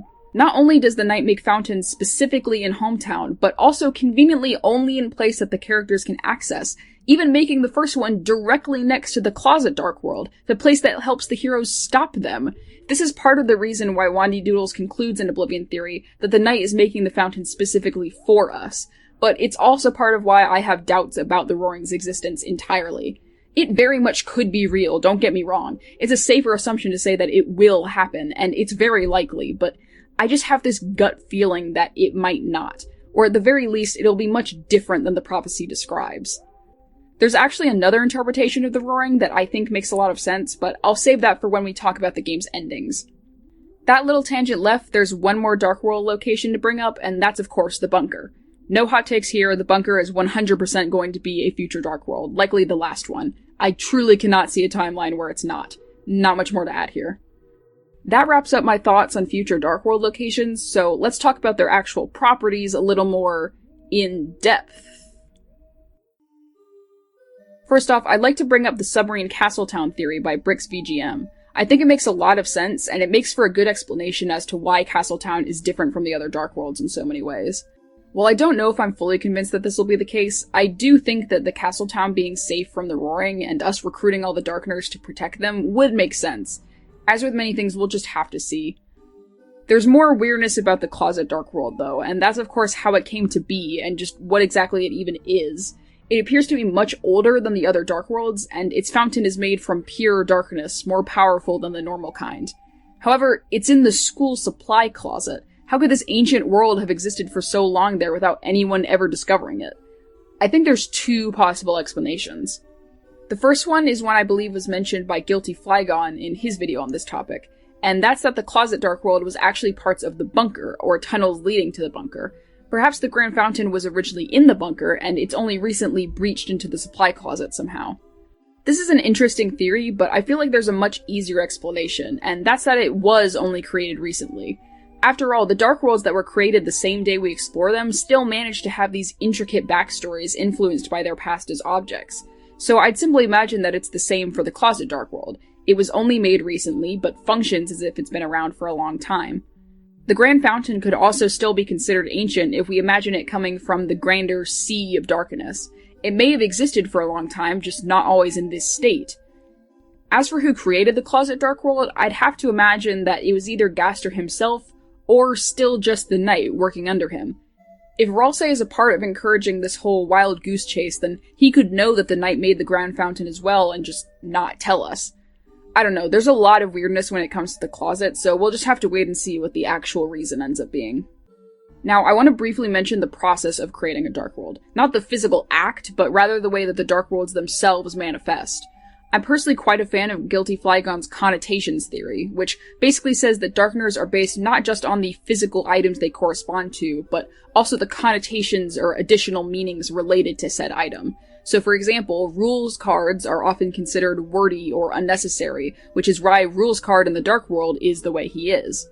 Now he says that these connotations originate from the Knight, and any other people present at the time of the Fountain's creation. While I think that makes sense, I would also propose that perhaps the connotations of items just originate from the people who use them. This would still explain the associations we see being made, including the things specific to Noelle or Berdly in the cyberworld, while also not having to make assumptions about the Knight and their view of things. Speaking of Guilty Flygon, I also want to mention a really interesting connection he made regarding the roaring. He likens the Dark Worlds to the allegory of the cave, where things in the real world cast shadows in a cave, which become the reality for the people in the cave as it's all they know. With this connection, then the roaring is the opposite. With only darkness, whatever you imagine is in the dark becomes your reality. If the roaring is the entire world being covered in darkness, reality being overrun by fiction, then this makes a lot of sense. Now, like I mentioned before, the Dark Worlds are heavily associated with water, which is why I think Kris is as well. For the longest time, I wasn't really sure what kind of deeper significance this could hold, if any. My best guess was that it's just kind of meant to help us better visualize how the Dark Worlds work. But with the release of the Device Theory Part 3, I think I understand it a bit more now. It basically is what I said, just on a deeper level. The ocean is a mysterious place where we don't know what could be there, and it has multiple layers that progressively get darker and darker. Likewise, darkness is mysterious for the same reason. We don't know what could be there, and the Dark Worlds also seem to have multiple layers which get darker yet darker. But speaking of the connection between Dark Worlds and water, let's talk about the old song from the sea that Onion hears. As Vivat Veritas mentions in her video on the topic, it being an old song connects to the game's theme of nostalgia. While it's technically possible that this has something to do with Shiren or something, I'm quite confident that this song is actually coming from Des. The only image we currently have directly related to Des is this guitar, which is presumably hers, and if she's playing it from the depths, then it would make sense to describe it as coming from the sea, since, again, Dark Worlds are likened to water. If Dark Worlds are made from dark fountains or geysers, then it would make sense to describe the depths as something like a dark ocean. It would then make sense to assume that this song could actually be the guitar rendition of Lost Girl that we hear on the page with the guitar, findher.ogg. After all, it's likely that this song is supposed to be coming from this guitar, and if we assume it's Des's, then we can conclude that she's the one playing it. And with it literally being named Find Her, I think it would make sense that this song is coming from Des, and maybe we're supposed to follow it back to her. I don't know, but I definitely think it's coming from her.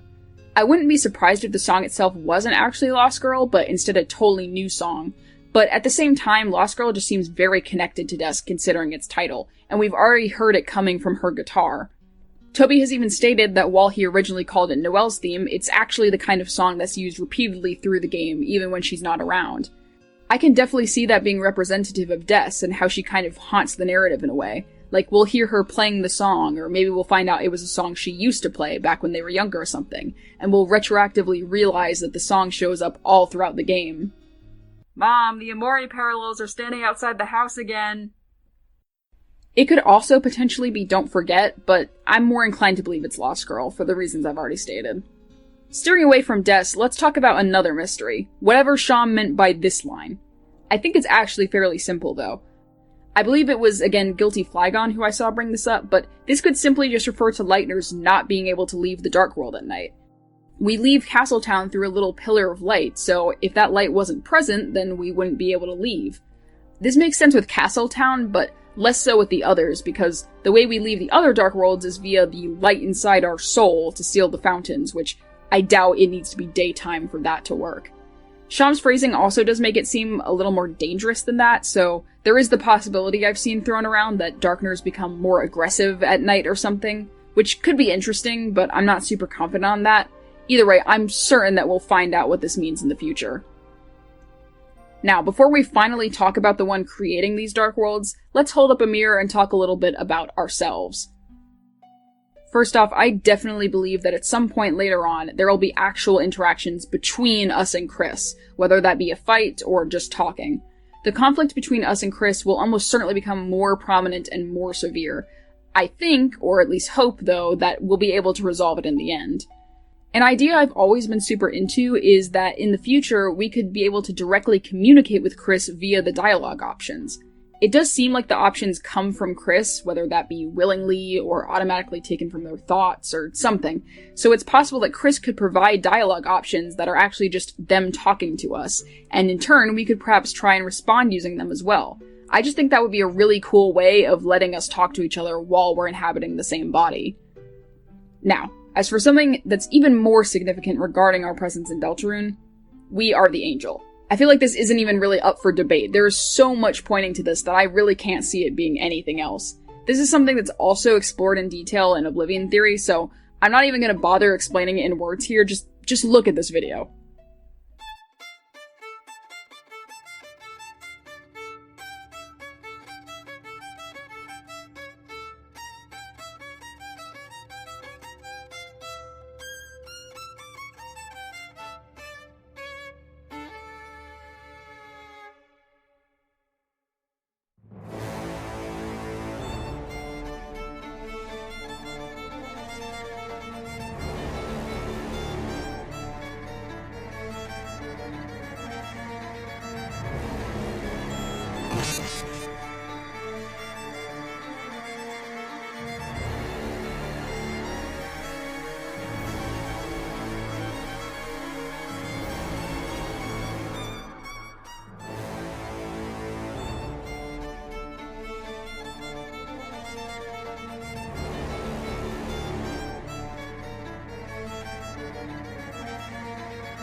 Need I say more? Well, actually I will. Many people think that Noelle is the Angel, which is obviously supported by the numerous times she's referred to as such. However, just like how we aren't literally the Angel that the Lightners worship, I don't think Noelle is actually the Angel herself. Rather, I think these comparisons are supposed to connect her to the Angel. Noelle actually has many parallels to Jesus, being crucified at the end of Chapter 2 and wearing the thorn ring on the Weird Root. And like others, I believe that this is because we as the Angel speak through her in a sense, specifically in the Weird Root, having her carry out our will.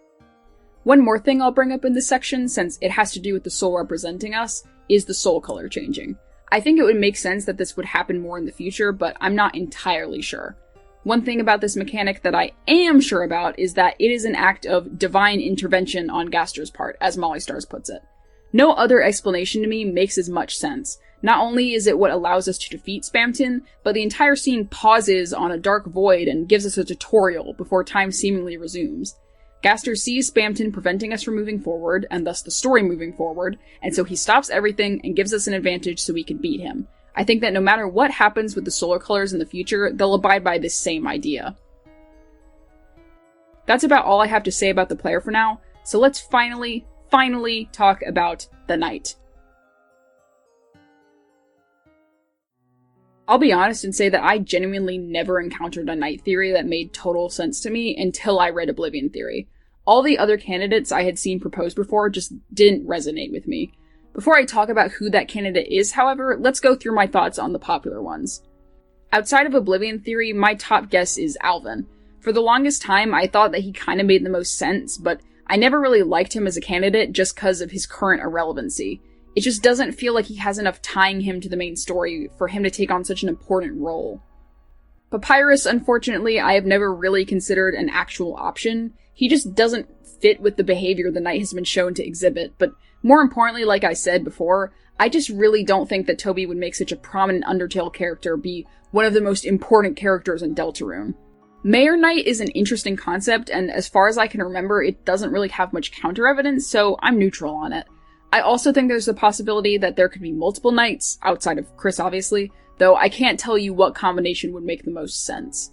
And speaking of Kris, while I stand by the fact that they shouldn't be entirely written off just yet, I highly doubt it's them. Not because of any little specific inconsistencies, but just because them being the one behind everything would completely undermine their role in the story of being someone who's not in control. But to be honest, I really only believe in Oblivion Theory's candidate, as it's the only one that makes sense to me both from a practical and thematic standpoint. I think Kris and Alvin are both supposed to be red herrings. The real knight to me is the vessel. Now let me explain. Again, I'm not going to be going fully into Oblivion Theory, just summarizing, so if you want to know about it more in depth and view all the evidence for yourself, I highly suggest just reading the Google Doc. Again, it'll be linked in the description. The basic idea is that the vessel's role is similar to Kara from Undertale, being a reincarnation of the same concept of the addictiveness of numbers going up and everything that the genocide route centered around. Just like Kara was our true character in Undertale, the vessel is our true character in Deltarune. The vessel was created by Gaster with input from us, and it's the one going around making dark fountains specifically so that we can seal them. Just like how Kara was with us as we completely consumed the world or game of Undertale and wanted to move on to a new one, the vessel is now expanding on that idea and creating infinite worlds or games for us to consume. Again, this explains why the knight doesn't just cause the roaring, and why they're specifically creating dark fountains in areas that the heroes will go, even directly next to where their journey will start. This also explains why the Dark Worlds seem to be made specifically for us. We get more control, our presence is actually acknowledged, and most importantly, we as the player are the only one who can seal the fountains. I'll give you a bit more evidence, since I know that just saying that might seem a little far-fetched. For one, we know from Spamton that the knight is related to communion, the act of connecting with God. Going along that we are the angel, the god of this world, that connection would make sense. And if our world that's lighter than the light world is heaven, then that would make the darker darkness, the depths, hell, which would line up with Gaster's strong association with the devil, and also what Jevil says about hell's roar bubbling from the depths. The vessel is made in the depths. It's made in hell by the devil. Therefore, it's a demon, just like how Kara was. The vessel also has smaller connections to Kara. They both have been referred to with both they, them, and it, its pronouns. And when naming the vessel, although the character limit for the creator's name is 12, the vessel's character limit is notably different, being 9. You know, the number Kara is highly associated with, the representation of the limit in video games. But why would the vessel specifically be the knight? Well, for one, Gaster tells us that us creating the vessel is necessary to create the game, or approach its realization, as he says. wandydoodles made an interesting connection to the Neo body, which Toby actually compared the vessel to, calling them both a workout-ready body. The Neo body was the embodiment of a dream, that being Metaton's desire to have his ideal body. Therefore, we can think of the vessel as being the embodiment of our own dream. What do we think is going to happen the first time we go through the Gonnermaker sequence? What do we think we're creating the vessel for? Well, to play the game. The vessel embodies our dream to play the game, which fits in with the idea that it creates the dark worlds so that we can play through them. Overall, the vessel as the knight represents an addiction to fiction, creating endless game worlds for us to lose ourselves in, never wanting the adventure to stop, never wanting to return to reality. I don't think I need to explain how well this ties into the obvious themes of escapism and our relationship to fiction. Wandydoodles himself explains it better than I ever could, but that's the basic gist. To me, this is the only knight candidate that I think makes sense with all we've been given so far, and it just feels so much like something Toby would want to explore knowing his past works. Again, I highly recommend you read the full doc. It may seem a little far-fetched at first, but once you see all the evidence laid out, you'll see what I mean.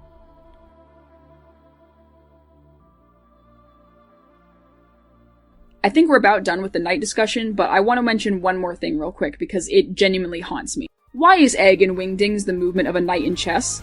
Toby, look at me. You cannot look me in the eye and say this is just a coincidence. This is too specific. I refuse to believe this wasn't intentional. Toby, get back here. Anyways, now that we've talked more about some general concepts, let's finally talk about the weird root. Alright, before we talk about the future of this root, let's talk about what we've already gotten. First off, I'm confident that Berdly is actually dead. I know some people think maybe he's just in a coma or something, but even if that's the case, the truth is I don't think he's coming back. Snowgrave is fatal, after all. Now, what do I think happened with Susie and Noelle in her room? Well, I mean, they probably kissed, or something along those lines. I think that's pretty obvious, judging from Susie's reaction. But I'm gonna be real, I'm not sure if this is a good thing. Noelle was clearly in a very bad state, and I think that's not a great point to start their relationship from, especially considering how we're the ones that made Noelle far bolder, in a way that might not exactly be good for her or the people around her. That's just my opinion, though. But speaking of romance, while this is more analysis than speculation, I do really want to talk about Kris and Noelle, because they make me insane and I can't not touch on this. I mentioned Snowgrave's weird romantic undertones before, but I cannot stress enough how much that is what the root is centered around. It's not just a small aspect of it, it's what it is built around. It's literally required for the root to say that Kris and Noelle aren't friends, but something else. The weird root can only exist with them being something else, and this is because it represents what this root is overall. It's us breaking the limits of the game in order to have our choices actually matter, for us to be able to actually change the story in a meaningful way, getting the beads grimly marching along their set path off that path, even if it means breaking them. Something I do want to make clear is that the game is not discouraging secret hunting. Again, I think Noelle's abilities will end up coming into play in the main route as well, and there's so much about Deltarune that we learned through secret hunting and going into the code that I doubt that would be the message.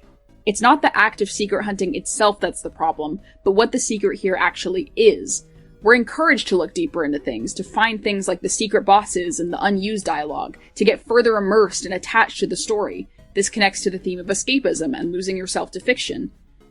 But with the weird root, it's pretty clear from the get-go that something about this is very wrong. The game gives you so many opportunities to back out of it and have things go back to normal, and yet we don't. Because, like in the genocide route, we want to see what happens, and this overrides any respect we had for those characters and their lives. Within the larger theme of how we interact with fiction, it's clear Deltarune wants to explore how we treat fictional characters, and that's what I think the weird root is about. In a weird way, we ruin these characters' lives because we enjoy them as characters and want to see more of them. A perverted sentimentality, as Kara puts it. And in the end, in wanting to see more, our actions lead to the same loss of enjoyment that the genocide route had. A lot of the fun and comedy from Chapter 2 is absent in the weird route. Save points are now just, you were filled with power. You don't get to stop and smell the roses, you just proceed. As Spamton says at the end, there will be no more miracles, no more magic. You lost it when you tried to see too far. You lost it. This route is the pinnacle of us exerting our control over Deltarune's world, which is why Noelle is able to identify us as a separate being from Kris so much easier. We're pushing our control to the absolute limit, to the point where our voice is able to manifest even when Kris is down, and this is all in an attempt to have our choices actually impact the story in a meaningful way. And we succeed! We change the story from how it's meant to be. This manifests in things like Berdly's death, of course, but it's also shown through us forcing Kris and Noelle together. Noelle is in love with Susie, but we want to see what would happen if she was with someone else. never mind how she or Kris feel about the matter. And speaking of Kris, I want to make it very clear that Kris does not agree with what's happening in the Weird Root. I feel like that's basically the generally agreed upon opinion at this point, but I still want to state it here. Also regarding Kris, we're jumping a little bit ahead here, but it's incredibly important that at the end of the route, Noelle vows to try and figure out what's going on with Kris.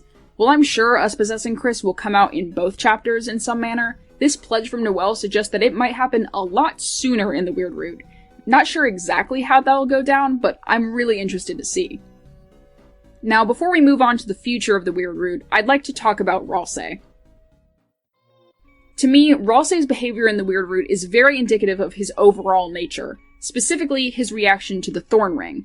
While Susie calls it a torture device, having no idea what it is, Ralsei is conspicuously silent. To be clear, you can only show him and Susie the Thorn Ring on an aborted Weird Root, since otherwise Noelle will leave with it still equipped, but that doesn't change the fact that you still went through all the horrors of the route leading up to getting the ring. Now, it's still debatable whether the Weird Root is something Gaster expected or wanted to happen, but for right now, that's not important. Regardless of Gaster's thoughts on the matter, we know for a fact that Ralsei was not expecting this to happen, as clearly shown by his reaction to missing the cutscene with Susie and Noelle. He knows that something has gone wrong here. With all that in mind, I interpret Ralsei's reaction to the Thorn Ring as one of very mixed feelings. He doesn't know exactly what we did, but he knows something has happened. Something very bad. And he's not evil, so I'm sure he's disturbed by that. But at the same time, Ralsei exists to assist us, and he will go along with what we do even if it goes against his personal morals. This is very clearly shown if you choose to fight enemies. He'll still lambast Susie for doing the exact same thing, but is totally fine with us doing it, even when he would clearly rather use mercy. So I think his silence here at the Thorn Ring is him being complicit. He's disturbed at the implications of what we've done, but because he holds us in such high regard and goes along with our choices no matter what, he just stays silent. He lets us do what we want. And of course, as I previously stated, I think this will result in him and Susie butting heads later on, no matter what route you're on. Susie is not going to be complacent and let us do whatever we want, but Ralsei probably will, at least until he hopefully grows a spine. Speaking of which, I think it's likely that we'll split away from Ralsei at some point, judging from Noelle's comment about the mage leaving the party. What I think is that perhaps we'll split away from Ralsei on the normal route, while in the Weird Route we'll split away from Susie.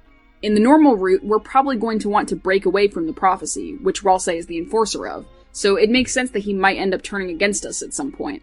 Though I'm sure he'll end up seeing reason and rejoining us later on.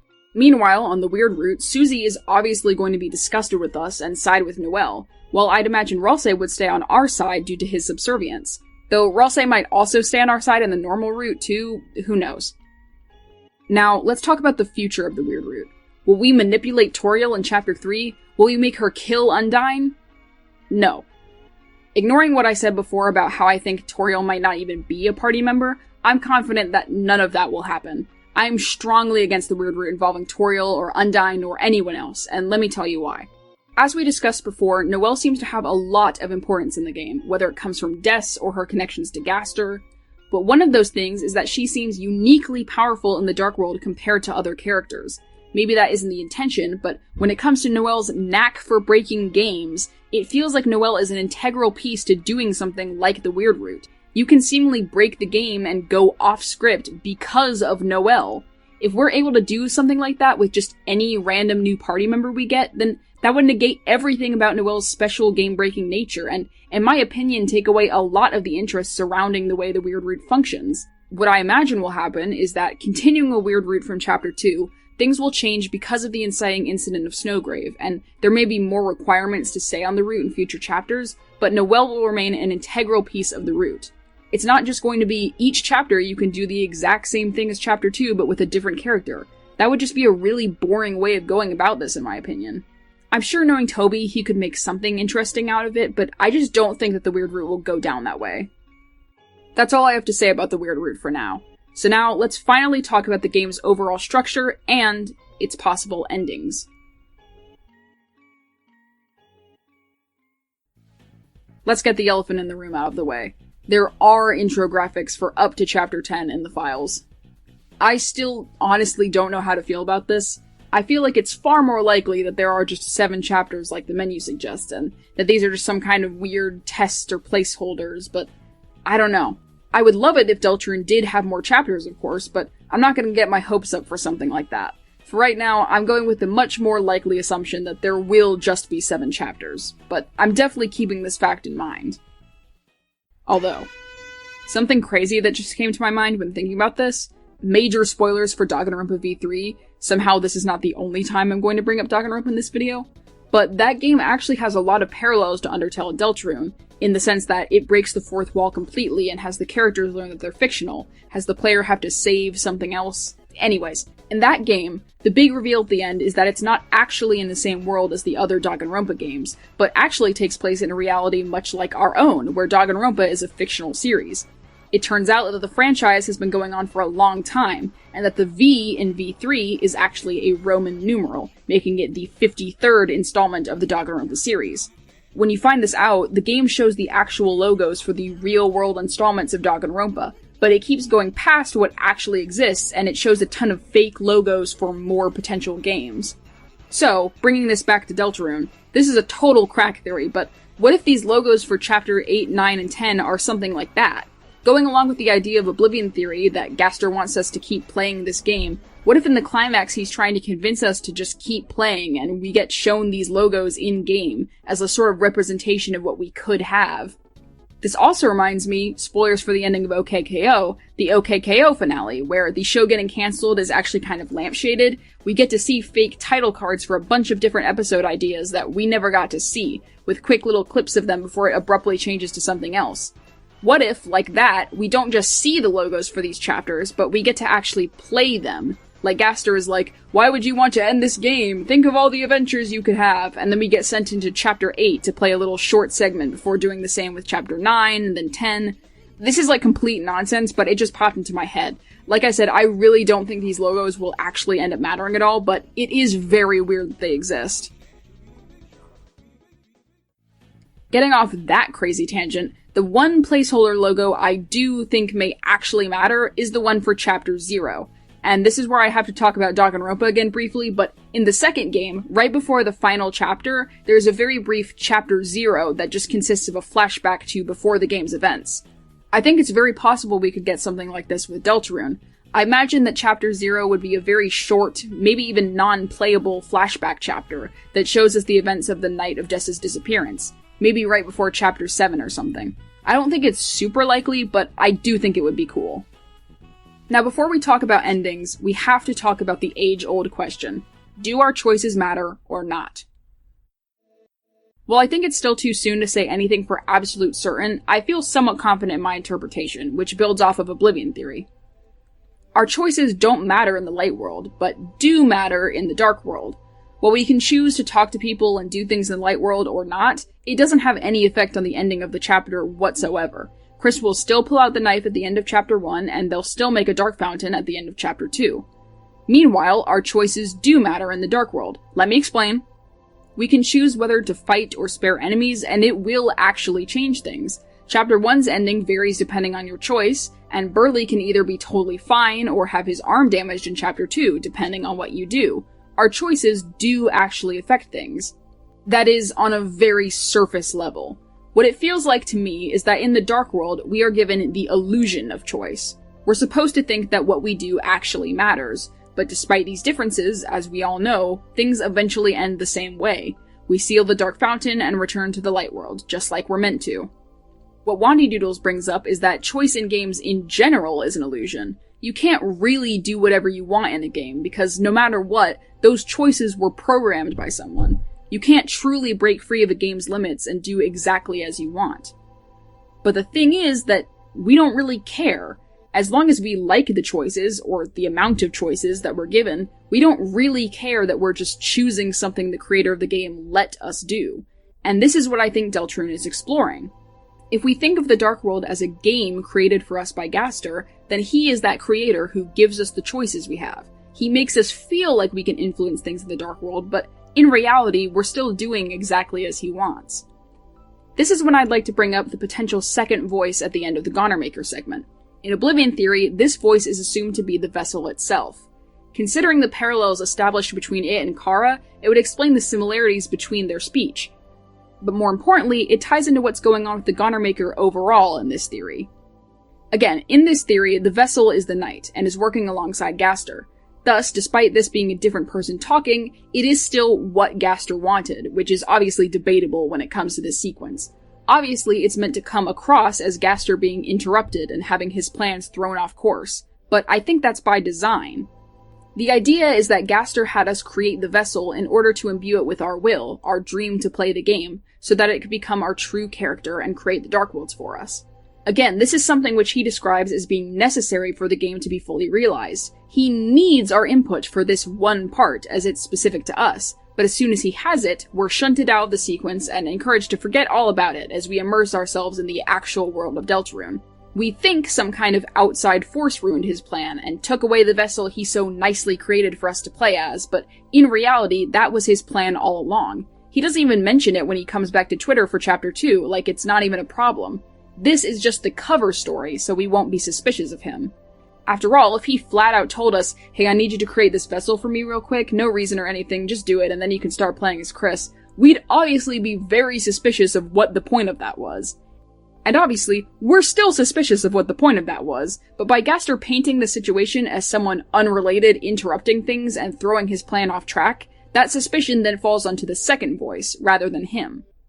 I hope that made sense. It's sort of complicated to explain.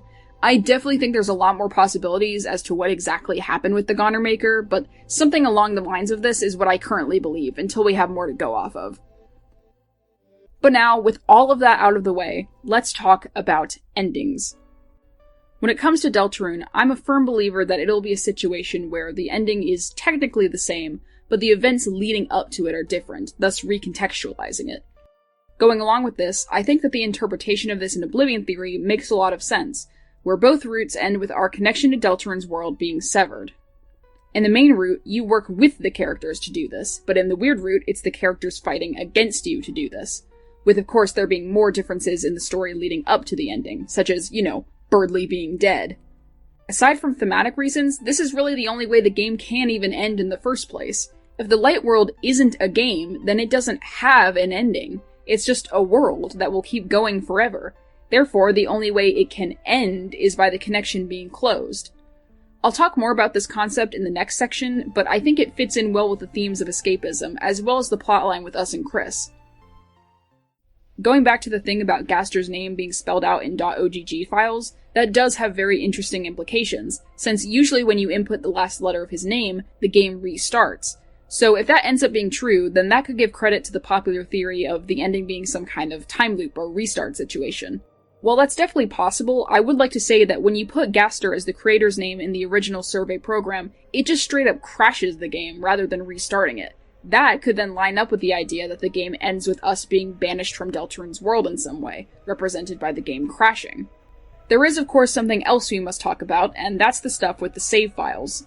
Not only is each save file ever so slightly different, in a way that really seems like Toby's giving us a heads up for something later down the line, but there's also Gaster's incredibly weird comment about preparations being complete when you copy your save data onto all three files.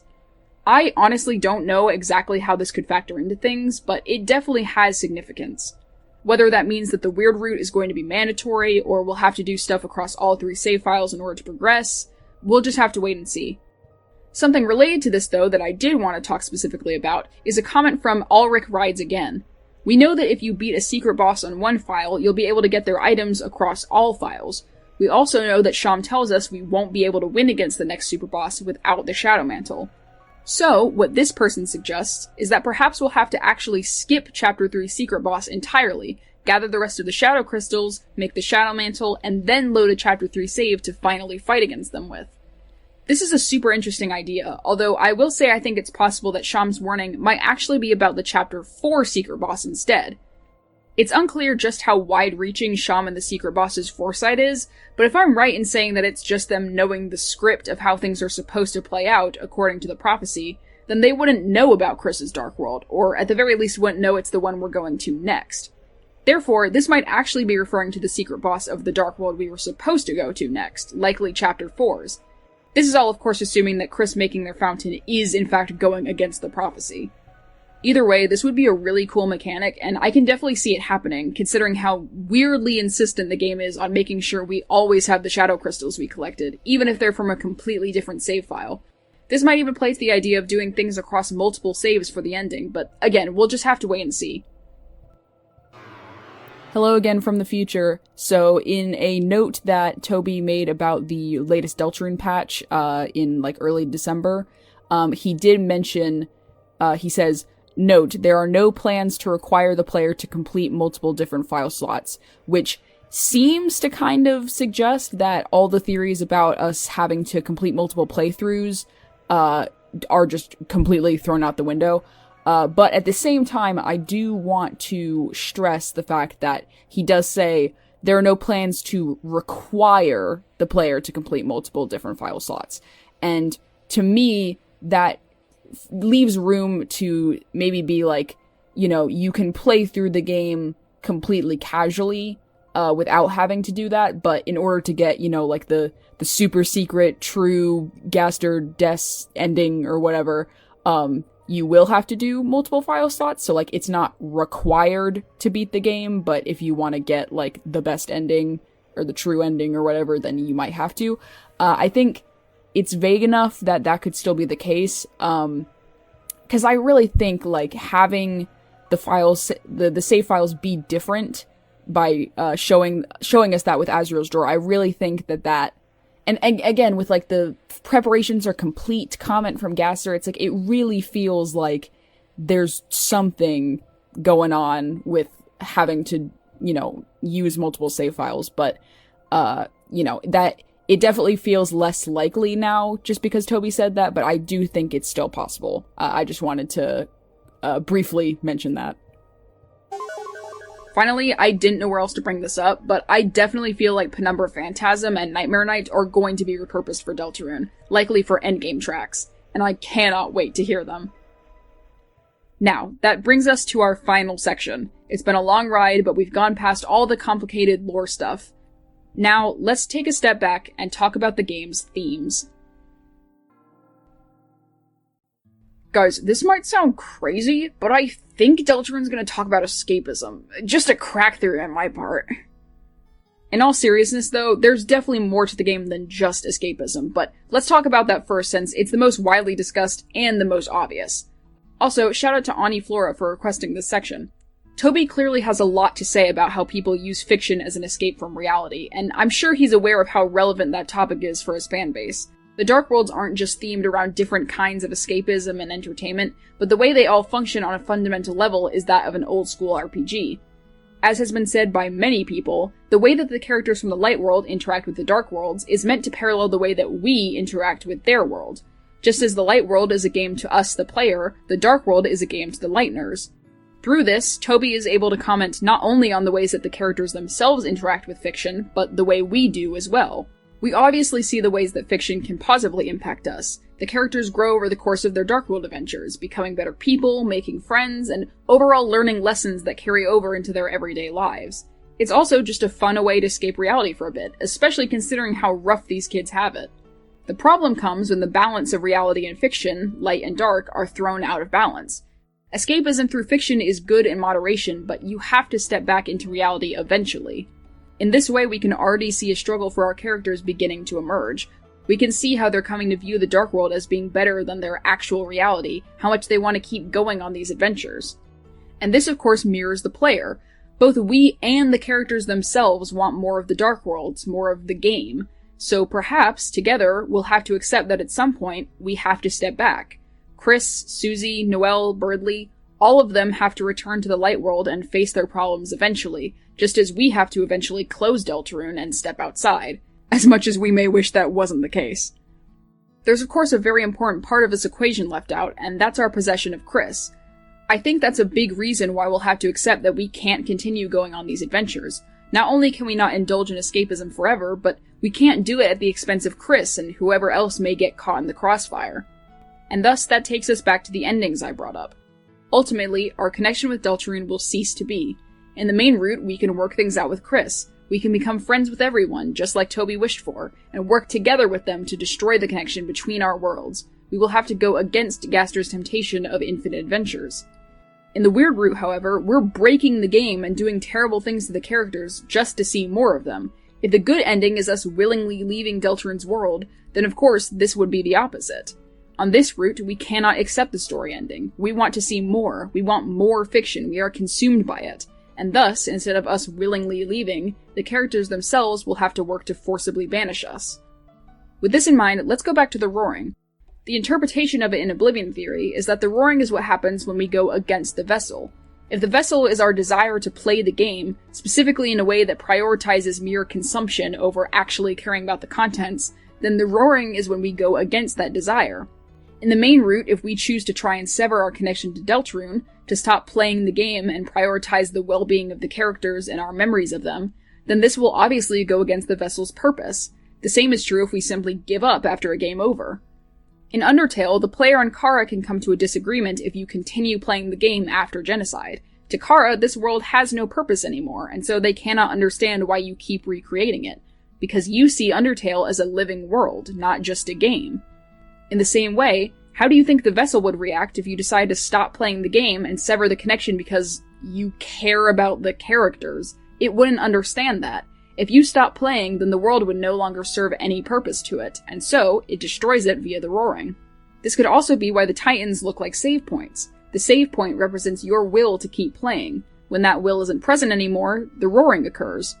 This interpretation actually makes a lot of sense to me, and I feel like we'll have to face the vessel and put a stop to it and the roaring in order to finally be able to end the game. I have a little more to say about this ending and its potential meaning, but let's talk about some of the game's other themes first. Tied together with escapism is nostalgia. Deltarune obviously harkens back to old school RPGs, and the Spamton sweepstakes is themed around an older internet, but it goes further beyond that. Oftentimes, these things make us nostalgic not in and of themselves, but because they remind us of the time in which we interacted with them. Deltarune's nostalgia is of a much more personal variety. People in Hometown constantly talk about things from the past, and we know that the past of the Dreamers and the Holidays is going to be extremely important to the plot overall. There's a feeling that permeates through the whole game of wanting to go back to how things were, before Asriel went off to college, before Kris and Noelle grew further apart, before Toriel and Asgore got divorced, before Des disappeared. Like I said, I think this goes hand in hand with escapism, because nostalgia is a form of escapism. It's wanting to leave your current situation and go back to a different time. The core principle is the same. The final thing I want to touch on is Deltarune's usage of common game and story tropes. Obviously, Toby subverted a lot of game tropes in Undertale, but I feel like those were mostly when it came to gameplay. In Deltarune, I think there's a lot more focus on subversion of story tropes. Like I mentioned in Noelle's section, both she and Ralsei play into a lot of tropes regarding female RPG characters. Noelle has these roles almost forced onto her, while Ralsei seems to have chosen these same roles for himself. But there's a lot more than that. Kris is obviously a subversion of the silent protagonist trope. They did actually have a life and personality before we showed up. However, they're also an exploration into how it would feel to be controlled as a video game protagonist. Their own personality and desires are suppressed as we project our will onto them. This also includes the idea of choosing who the protagonist romances, like I mentioned earlier, which seems to be getting explored both through Ralsei on the normal route and Noelle on the weird route. There's also, of course, the prophecy. A prophecy about heroes who must stop the end of the world is a classic trope, but I think Deltarune is going to subvert this in multiple ways. For one, Kris seems to be defying the prophecy, which goes against their role as one of the heroes meant to fulfill it. And as I stated before, I also think that we will end up going against the prophecy eventually. There's also the fact that the prophecy might just be complete baloney in the first place, but I'll leave it there for now. Beyond these tropes, though, I think that Deltarune is also exploring a general storytelling convention, and that's the necessary existence of a creator. In-universe, the creator of the program connecting us to Deltarune, and likely the one behind the Dark Worlds and the prophecy itself, is Gaster. With this, it opens up the door for speculation as to how much of Deltarune's story is influenced by him. Should we take everything we're presented with in the Dark World at face value, or should we question if there's something more going on here? Are Jevil and Spamton really just crazy, or should we take their words a bit more seriously? Is the Knight really opening Dark Worlds for their own mysterious motives, or are they just playing the role of the villain so we'll have someone to chase after? Is the roaring really destined to happen no matter what, or are we just supposed to think that so we'll have a reason to keep sealing dark fountains? Regardless of what you think of those specific examples, I think we can all agree that Gaster, Ralsei, and the narrative itself are not reliable narrators, and that's something I find incredibly fascinating. The story itself is trying to mislead you. As the final part of this section, and the video overall, I want to wrap back around to the ending of the game, and talk about one last thing mentioned in Oblivion Theory, that I think is incredibly fascinating. wandydoodles mentions the concept of short-term versus long-term rewards when it comes to video games, and how it can be applied to Undertale. Short-term rewards in video games take the form of basically anything you actually get within the game. New items, new cutscenes, anything. They provide happiness in the moment, but they aren't really anything that will stick with you outside of the game. Long-term rewards, on the other hand, are the opposite. They're everything you get that's not inside the game itself. Life lessons, attachment to the characters, memories. This concept was shown in Undertale's roots. By playing Pacifist, you focus on the long-term rewards, befriending the characters and engaging with the story. With Genocide, though, you focus only on the short-term rewards, the numbers going up, increasing your love, beating hard bosses. By playing a game that way, it loses any meaning once it's over. It never becomes anything more. This concept can be applied to Deltarune as well, and to the proposed ending of severing our connection to Deltarune. This may be what Toby meant when he said that there's something more important than reaching the end. Here, I just want to read a direct quote from the Oblivion Theory Doc, as I believe wandydoodles himself puts it best. Kris, Susie, Noelle, Berdly, probably Caddy, Jockington, and other Lightners too. They'll have to come to the realization sooner or later that games cannot make their dreams come true. Dark Worlds are awesome, but Noelle's dad is still dying, Susie is still homeless, and Kris is still struggling to fit in with the others. This can make you question, what is even the point of making games then? Are they just a quick distraction? What is the point of making choices in Deltarune if I'm going to be sent away and separated anyway? And the truth is that you're not separating from anything. The goal in Deltarune is not to defeat a big evil bad guy or find out in what way the game will reward you for your actions. It's about the in-between. The experience you'll live to get there, regardless of what the ending is. That's the real and only thing that will survive the end itself. That's the edge of the shadow, the deepest connection between what's real and fake. Because it's not something that can be contained in the screen. And if you allow this limit between fantasy and reality to open your heart, then fantasy stops disappearing once you close the screen. It sticks with you. The characters you love stick in your mind when life feels dark. They bring comfort, they help you grow up or get through a hard time. And that can be with you forever, as long as you treasure all the wonderful and amazing things you're experiencing, including thoughts, theories, even fan art, as long as you try to remember all of this. In other words, don't forget.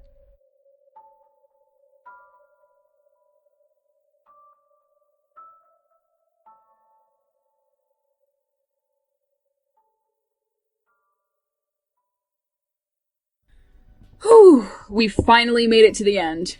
This is by far my longest video so far, and it took a while to make. As I'm recording this, I don't actually know how long, but this script is clocking in at 43 pages, so it's definitely not short. I want to once again give a shout out to everyone whose theories and analysis I mentioned in this video. You can find links to all of them in the description, and I highly recommend you check them out if you haven't already. Without them, I would not have the overall understanding of Deltarune that I have right now. Special thanks to wandydoodles in particular for allowing me to talk so much about Oblivion Theory, and for reviewing the parts of the script where I did to make sure that I wasn't misinterpreting him too much. It really means a lot to me as someone who is a huge fan of this theory, and I once again urge you to check it out yourself. When Chapter 1 came out, I was in middle school and was not at all involved with the theory community at that time, so when Chapter 2 came out, I was not going into it with a theorist mindset. That's why I'm so excited for Chapters 3 and 4. Not only will I be able to scrutinize them for every little detail, but maybe this time around I'll actually be able to craft my own original theory. Maybe. We'll see. Anyways, thank you so much for watching. I'll see you next time.